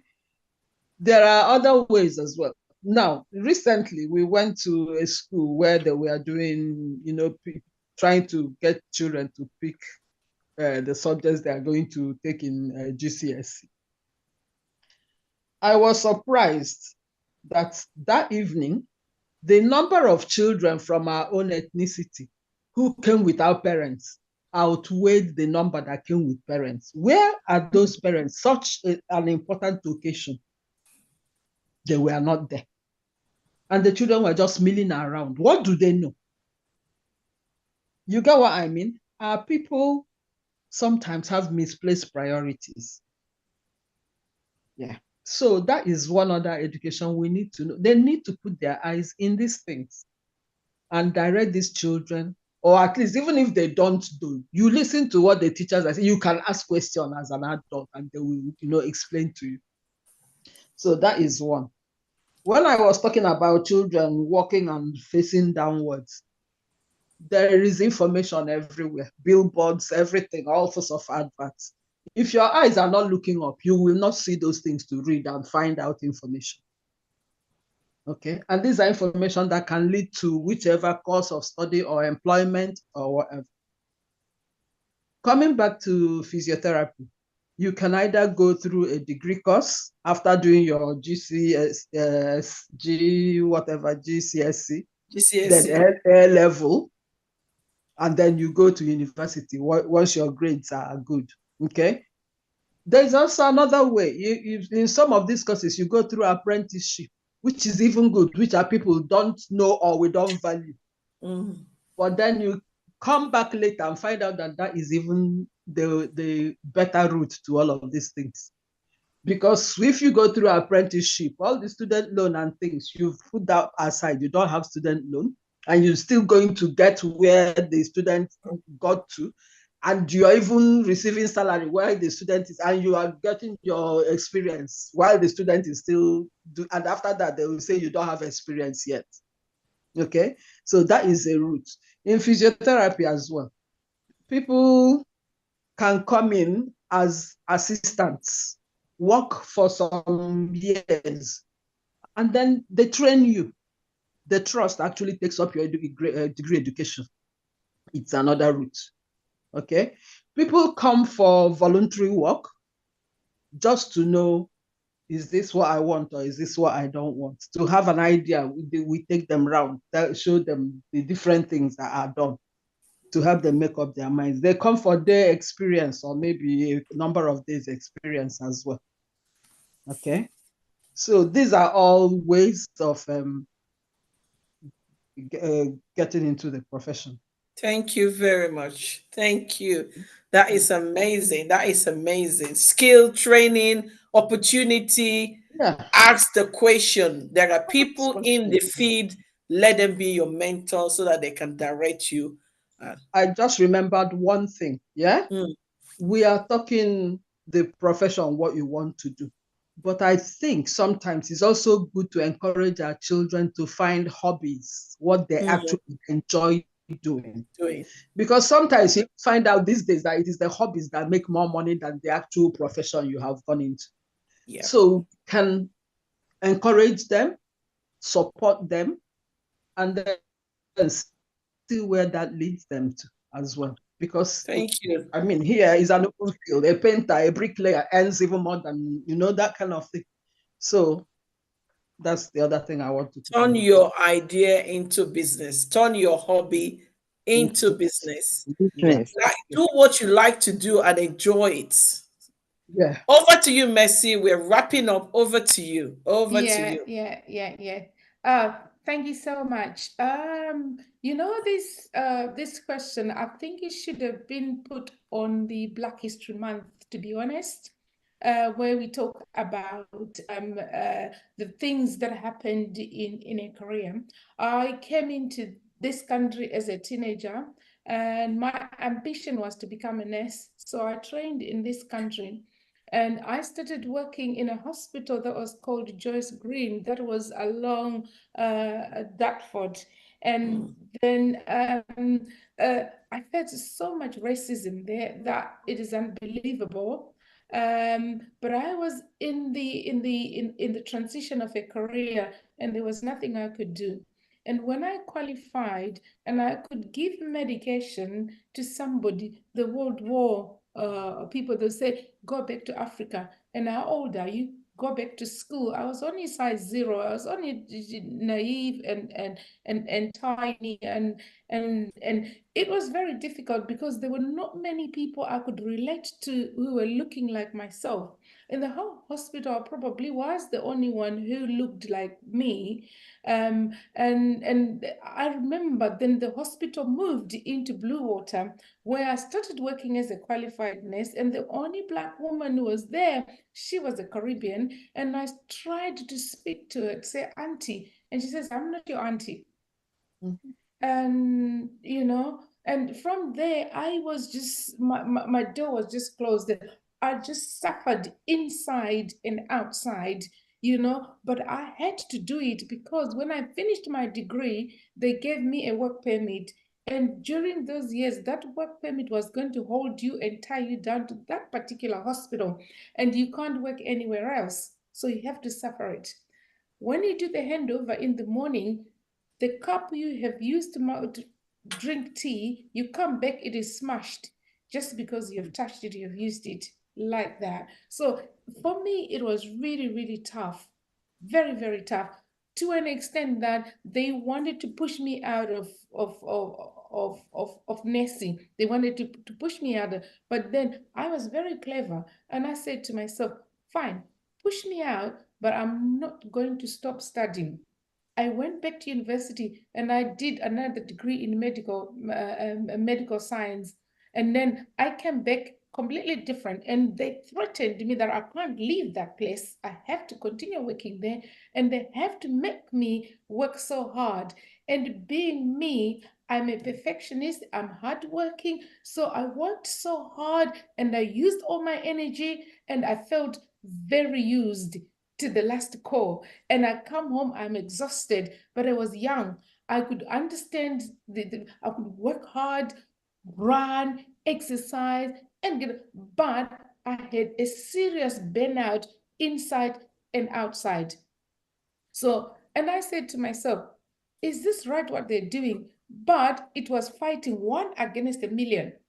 And I tried to see if I could reach out to NMC, but still it was fighting with one against a million. Nobody could stand up on your behalf because of the color of your skin. And who would listen to you?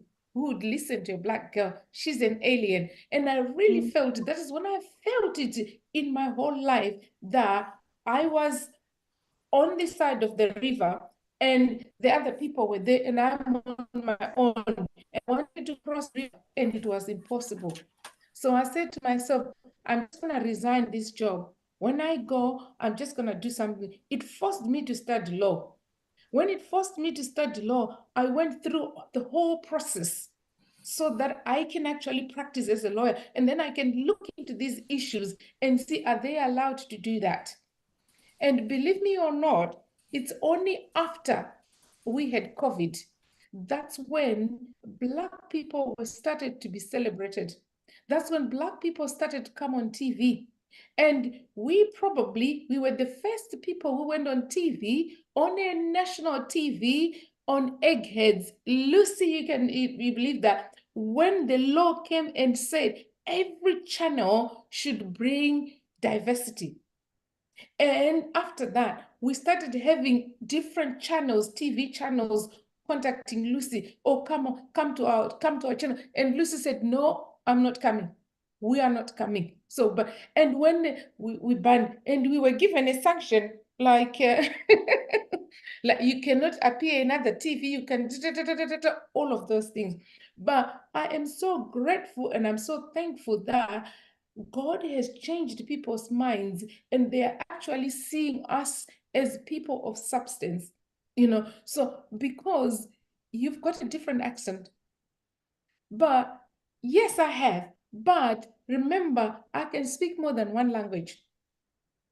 But they can only speak English and nothing else, you know. And I didn't choose to be born of Black parents.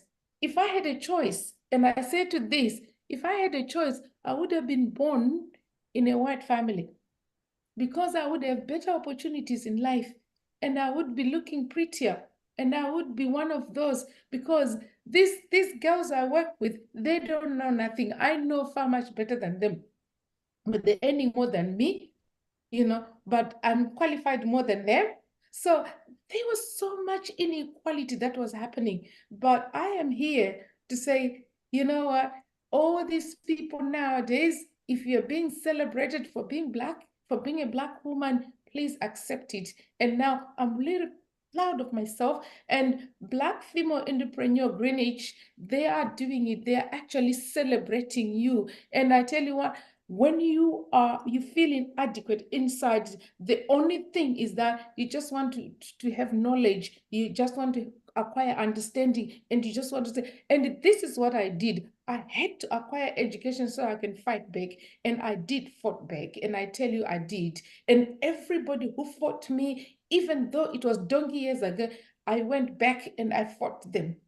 You know, I fought them. I fought them. Why? And I fought them with facts. And I said, this says this and that says that. And why did you do this? And why did you do that? Why did you do that? This. And I really, and they got so embarrassed. And people like that, they don't live long. And some of them, I went and knocked on there. Are they still there? They're not there. They're gone. And they said, why are you getting so educated? You should be the director of this hospital and with all this qualification. And Angela said, and we shouldn't allow you to work in this hospital because you're too qualified. What is it that you're a lawyer, you're this, you're that, and you know too much. Get out of here. You know, so things like that do happen. And I don't know, I would like to make so much noise on Black history if I am given any chance to speak it out and say it exactly as it is. That racism, that was really, really awful. And that made me to say, when I grow to get married, I'm going to marry a white man so that I can see how it feels to be in their family, inside their homes. But fortunately, I married a very good family that I didn't have to fight with them, but I was ready for battle. In every way of my life, I was ready for battle. And I tell you, I had so much negative thoughts about the other race, but thank God that I healed just because I got married and I got that family, and this family, the big family, they're quite good. They accepted me, my skin, my color, my everything, they accepted. But still, I am one of the most intelligent women you could see in the world. And the world accepts me, and that's what matters. Thank you. Thank you, Mercy. You know, let's give Mercy a hug. Let's give Mercy a I hug. need it. I need Let's it. give Mercy a Oh, you hug. do, you do, you No, do, you let's give do. you a hug. Oh You know, dear, oh dear. sisterhood forever. I wish I You had know, seen you people when I was going through that. Do you know one prayer that I did? I said, God, just make me a white girl for just one day. And I walk into that hospital and see what everybody's gonna do. That was my prayer. It didn't happen, but you know what? I am really proud because I got you sisters. Now, sisters are everywhere. When we did hit the COVID, all my sisters were in the front, you know, and I was like, well, you go, sister. Where I left you, you carry on with it. And this is it. And supporting each other and being Black, it's a gift. And I didn't know that. I only realized that because I held hands with other sisters. that made my identity was now well pronounced, and I felt like, oh, okay, I'm also worthy. I remember saying this to Lucy. Lucy, I am so what did I say, Lucy? She says she is so, and one thing, when Mercy tell me about how she don't feel included, I don't feel Yeah, it. I said, Mercy, the day I found out how many degree you have, you know, and I say to my, see, Mercy is a role model to my daughter. I'm gonna say this live on air. You're a role model. You actually make Fatima want to go. My daughter want to go into the health system, and you've actually helped her so well. My daughter was homeschooled for quite a long time before she went back. And during that period when she was homeschooled, you play a big role in actually shaping her into the health system that she wanted to be. And now in school, she is top on her level, as in every level of her health, all the courses she's doing, she is top. Even the head teacher, the teacher were asking me, where did she learn all this? And she was going for placement. She was just in year 7 when Mercy started taking her. She went to Mercy. She is learning intro access to nursing. My daughter was year 7 when she started going for access to nursing, where Mercy is training other people getting ready to go into nursing. And my daughter joined the class because then she was homeschooled. You are such an amazing intellectual, a role model. No, sometimes yes, people see you don't know so much that you have to offer. And I believe you should be championing. If you can do this for Fatima, you should be doing it for other young girls, giving them. yeah, We went to a school to give a talk.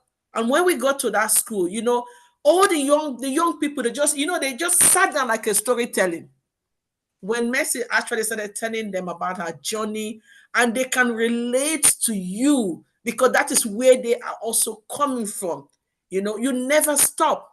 You never stop from different element to another element to another element. You are not as radical as me, because the racism you're talking about for women, I face the same racism in this borough, in this country, where people don't think, because you don't speak certain way, because you don't act certain way, because and they feel that you should not speak. As a Black woman, you don't have a place on the table. You shouldn't have your chair. You shouldn't be making decision. You shouldn't be part of you shouldn't be telling them what to do, even though when they know that you are very intellectual. And I say to people, do not look at the way I speak. I am not coming here because I want you to see my face. I am coming here because I have the intelligence to make a decision, to make this thing work for all of us. you know mm, to look at somebody telling my sister that, why does she want to become a manager? So they make it to feel as if, as a Black woman, you're not supposed to aim high, even though we have worked twice on that. Is, we've worked over and over, more than what other people have to work for, and they still want you to stay behind. The system needs to change, and we should be brave. Those of us that have walked those walk, we should be brave to speak out. We have a lot of our Black women in position of authority that goes there to just sit down and look. And this, we are calling you sister today. Those of you that have managed to go to the other side of the journey, we are speaking to you. We understand it has been very challenging, you getting there, but you will not change. You just sitting down there will not change the issue on ground. But you sitting down there, making a voice and putting out the order of your hand, while you raise this hand up in that meeting and said, I need to speak. Remember to put your second hand behind you to draw another sister on board. yes, yes, Because the yes, yes. more we are on that table, the better our voices will speak like a loudspeaker, and then there's going to be change. There's going to be Yes. change, there's going to be improvement, not just for us as women that have gone to this, but also for our young girls that are coming up. They need to have a platform to become who they want to be in life. Thank you very much. Yes. I know Yeah, time is not our Lucy. friend. Yes, Yeah. Lucy, let me just say a little bit, and what forced me to be involved in the London College of Healthcare, it was that idea that I wanted more sisters to be in healthcare. So I had to investigate and find out how can I draw more people into healthcare so that I won't be alone.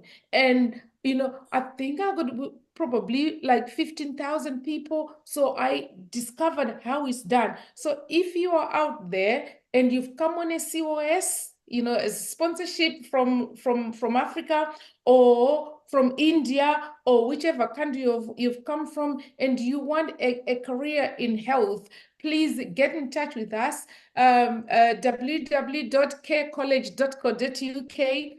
We can signpost you, we can direct you, we can help you to achieve your goals, we can mentor you. And if there are any opportunities of jobs around us, please come to us. We have lots of students who have come from our college, the Care College, www.co.uk, and they're already nurses. So I have championed and I have lifted, like it's a lot of people, they've gone there. If you're struggling, if you're a student, you are struggling, or if you're struggling and thinking like you want to go into health, please get in touch with that, or get in touch with Black Female Entrepreneur Greenwich. We also help you and to develop your career. Education is power. Educate one woman and you educate the nation and the world and the globe. Thank you. Thank you, Mercy. We're going to wrap it up with Nadine, the Wakanda mama in the house. It has been blustering. I am loving this platform today. I'm loving it. Over to you, Nadine. Thank you, thank you, thank you. I want to start my journey by talking about one prime minister in the UK that was called Gordon Brown, who said that volunteering is another certificate, is a diploma. I came to the UK, as everybody can imagine. I speak French from where I come from. I'm a francophone. And what really, really, really helped me is volunteering work. Yes, I had an A level when I got here, but as a francophone, I did not go to university in Africa. I had to really find my way in the UK. So volunteering,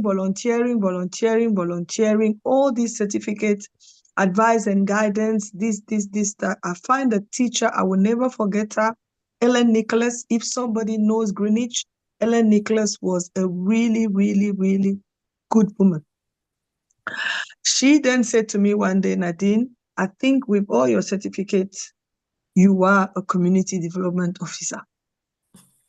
I want to talk about women empowering women being mentors, women doing guidance for women. And I can talk about these unsung heroes for me. I can talk about these women in Greenwich who have held my hands, or in the UK in general. These women who were there to direct me. So Ellen Nicholas talks about, you are a community development officer. Then she said, let me send you to Barbara Smith at Greenwich Community College. And that's where I went and I studied community development.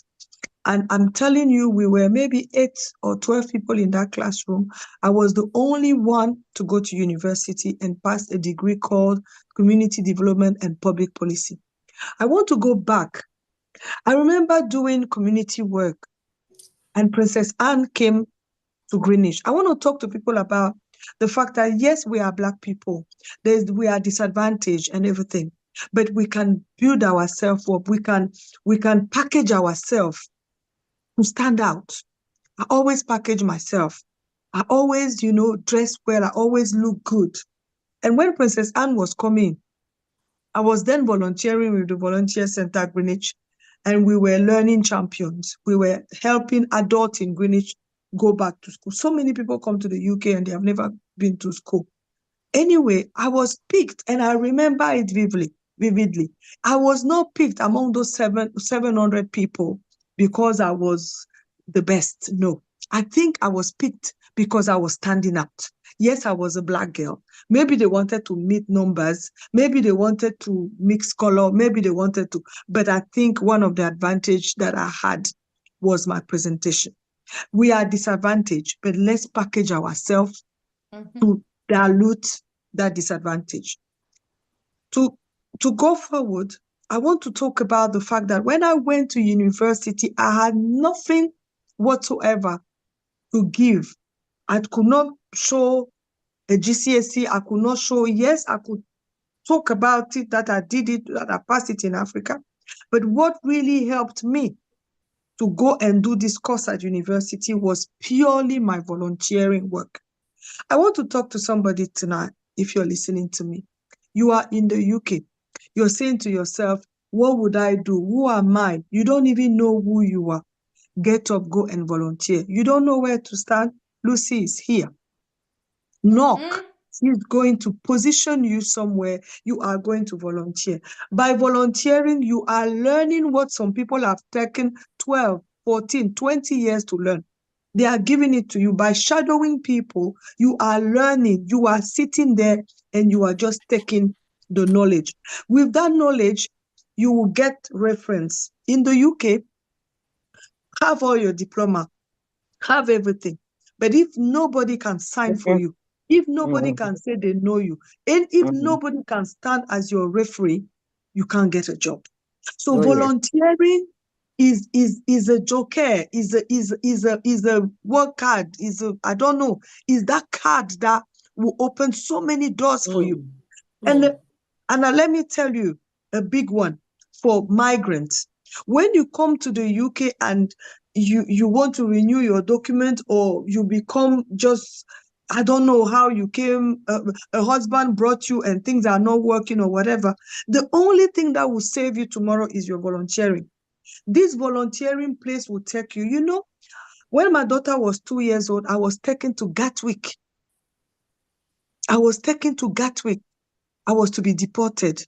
What saved me is that I was studying at a college doing human rights advocacy, and I was volunteering with the refugee center. When they took me to Gatwick, who are the people who called for me? My volunteering places. Who are the people who came to bail me out? My volunteering places. Because what we don't know about the UK, as you've heard all the aunties says, you know, it's not your diploma, it's not your, you know, what can you do? Who do you know? And can you really do something for somebody to say that, oh, she's useful? Because you come there, if you're not useful, why are you staying? Why are you staying? Okay, so I also want to tell mothers that if something bad happened to you, I'm going to take a tangible example and I'll finish. My son was born with a congenital disorder of the bowel. He has been to theater 26 times and is living for the rest of his life with one bowel. Today, the boy is a fire engineer. I used the issue of my son to become today a teacher with children born with disability. That's the first example. The second example is to tell a mother that rise for your children. In the UK, you heard apprenticeship, you heard about this, you heard about that. When my son was 18 and COVID entered, he was at college and everything was just there. Everybody was watching. And you know, a black boy sitting like that is not good. I work at Poplar. Poplar is what? Next to Canary Wharf. I enter my train and one gentleman was sitting there. And the man was talking, big contract, big talk, big talk. I said, Nadine, this is your opportunity. When the man jumped out of the train, I just followed him. Mother I followed instinct. him and I said to him, my son is studying multi-athlete engineering. Can you find him a job? The man handed his card to me and he said, write to me. To cut the story short, I did not even know what fire engineering is. It's not fire brigade. It's not the people who quench the fire. No, that's not what it is. But the story of my son is so profound that mothers rise, because when you think that, oh, your child will find his job, you'll find, no, no, no, no. No, help your children. In Africa, we used to think that, oh, this politician, this thing, they're placing their children. If you don't place your child, it will bother you. If you don't place your child, he will be on drugs. If you don't place your child, he will be in the street. He will bother you. So, mama, fight as though your day is today. Be the 3D women that I'm talking about. Behind every success, there is a woman. When a man succeeds, he says, because my mother. If a man succeeds, it's because of my wife. If a man succeeds, he says, because of my big sister. When a woman goes to marry somewhere, she brings a younger brother for her younger brother to go to school. So know that you are a 3-dimension woman. You are not just any woman. From tonight, I tell you, rise. Rise for your children. Rise for your husband. Rise for your community, because you are a 3-dimension woman. That's what I wanted to say. Thank you. Thank You see, you. what a nice to wrap it up. You are such an amazing speaker. Guys, like Nadine wrap it up. Volunteering. People ask me, why did Lucy know so much information? Because I have been volunteering for the past 18 years. And I am still volunteering. You know, when I do event, all my family follow me like a duck, like a mother duck and his duckling. Both my husband, my children, I say, everybody, let's go. Because what has made me what I am today is volunteering. My mom used to say, when you go to a land that you don't know, you act like a chicken. You put one leg up, one leg down, and you start to survey before you start to eat. You don't see chicken come out and they start chomp, chomp, chomp, chomp, chomp. What will happen to that chicken? He will enter trap and he will be in the pot. You know, you put one leg down, one leg up, and you survey. You take your time and monitor and know and look for information. You need to. Most of the time, some of us, we don't want to create that time to give back. We don't want to create that time to support in the community. And some of us that want to do it, we decided to do it only in our church, only in our mosques, only in our temple. We forget that there is another bigger community that our church, our faith group is part of.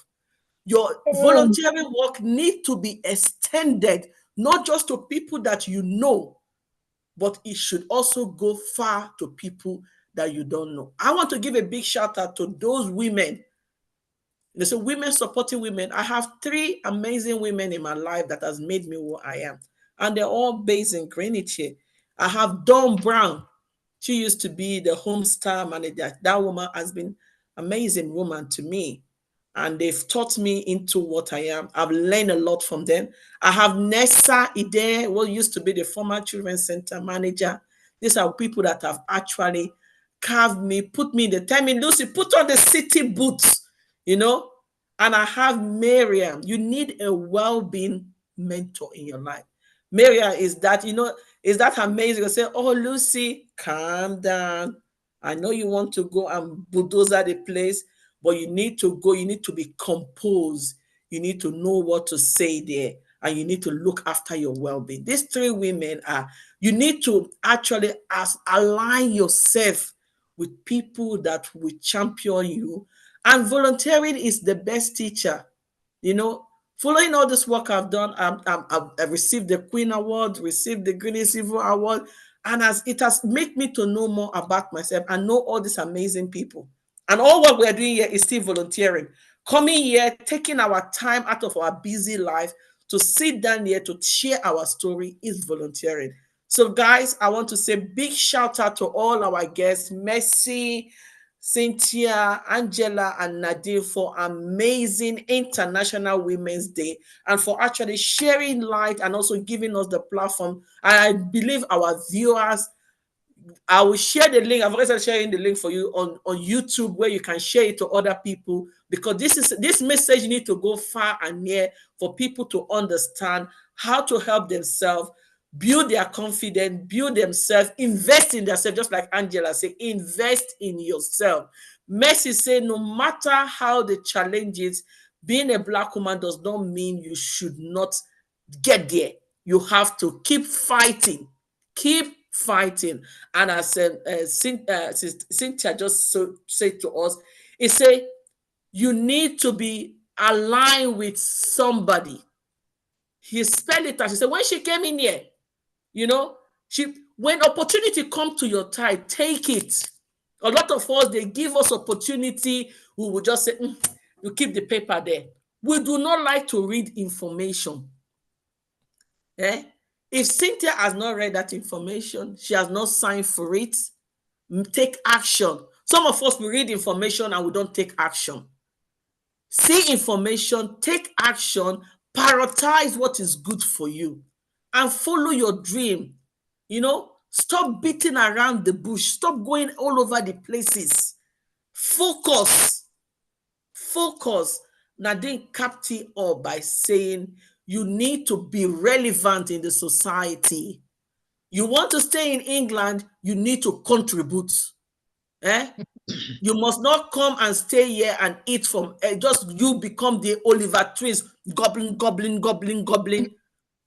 You also need to give back. You need to contribute to the society. When you contribute, then you have the confidence to speak, you know, contribute and be part of the GSO so that we have a better society. Thank you, everyone, for being part of this great show. This is BFEG platform celebrating International Women's Day. You can tell that we definitely have an amazing speaker. I will look forward to have them back on the Black History Month, just like Mercy said. And what we'll be doing going forward is to look about career advice, helping our mothers, helping our parents to channel their children. You know, Sister Cynthia says something. Some parents don't follow their children. As a mother, you don't follow your kid to school. You don't know the course they are doing. You don't bother to understand what this education system is.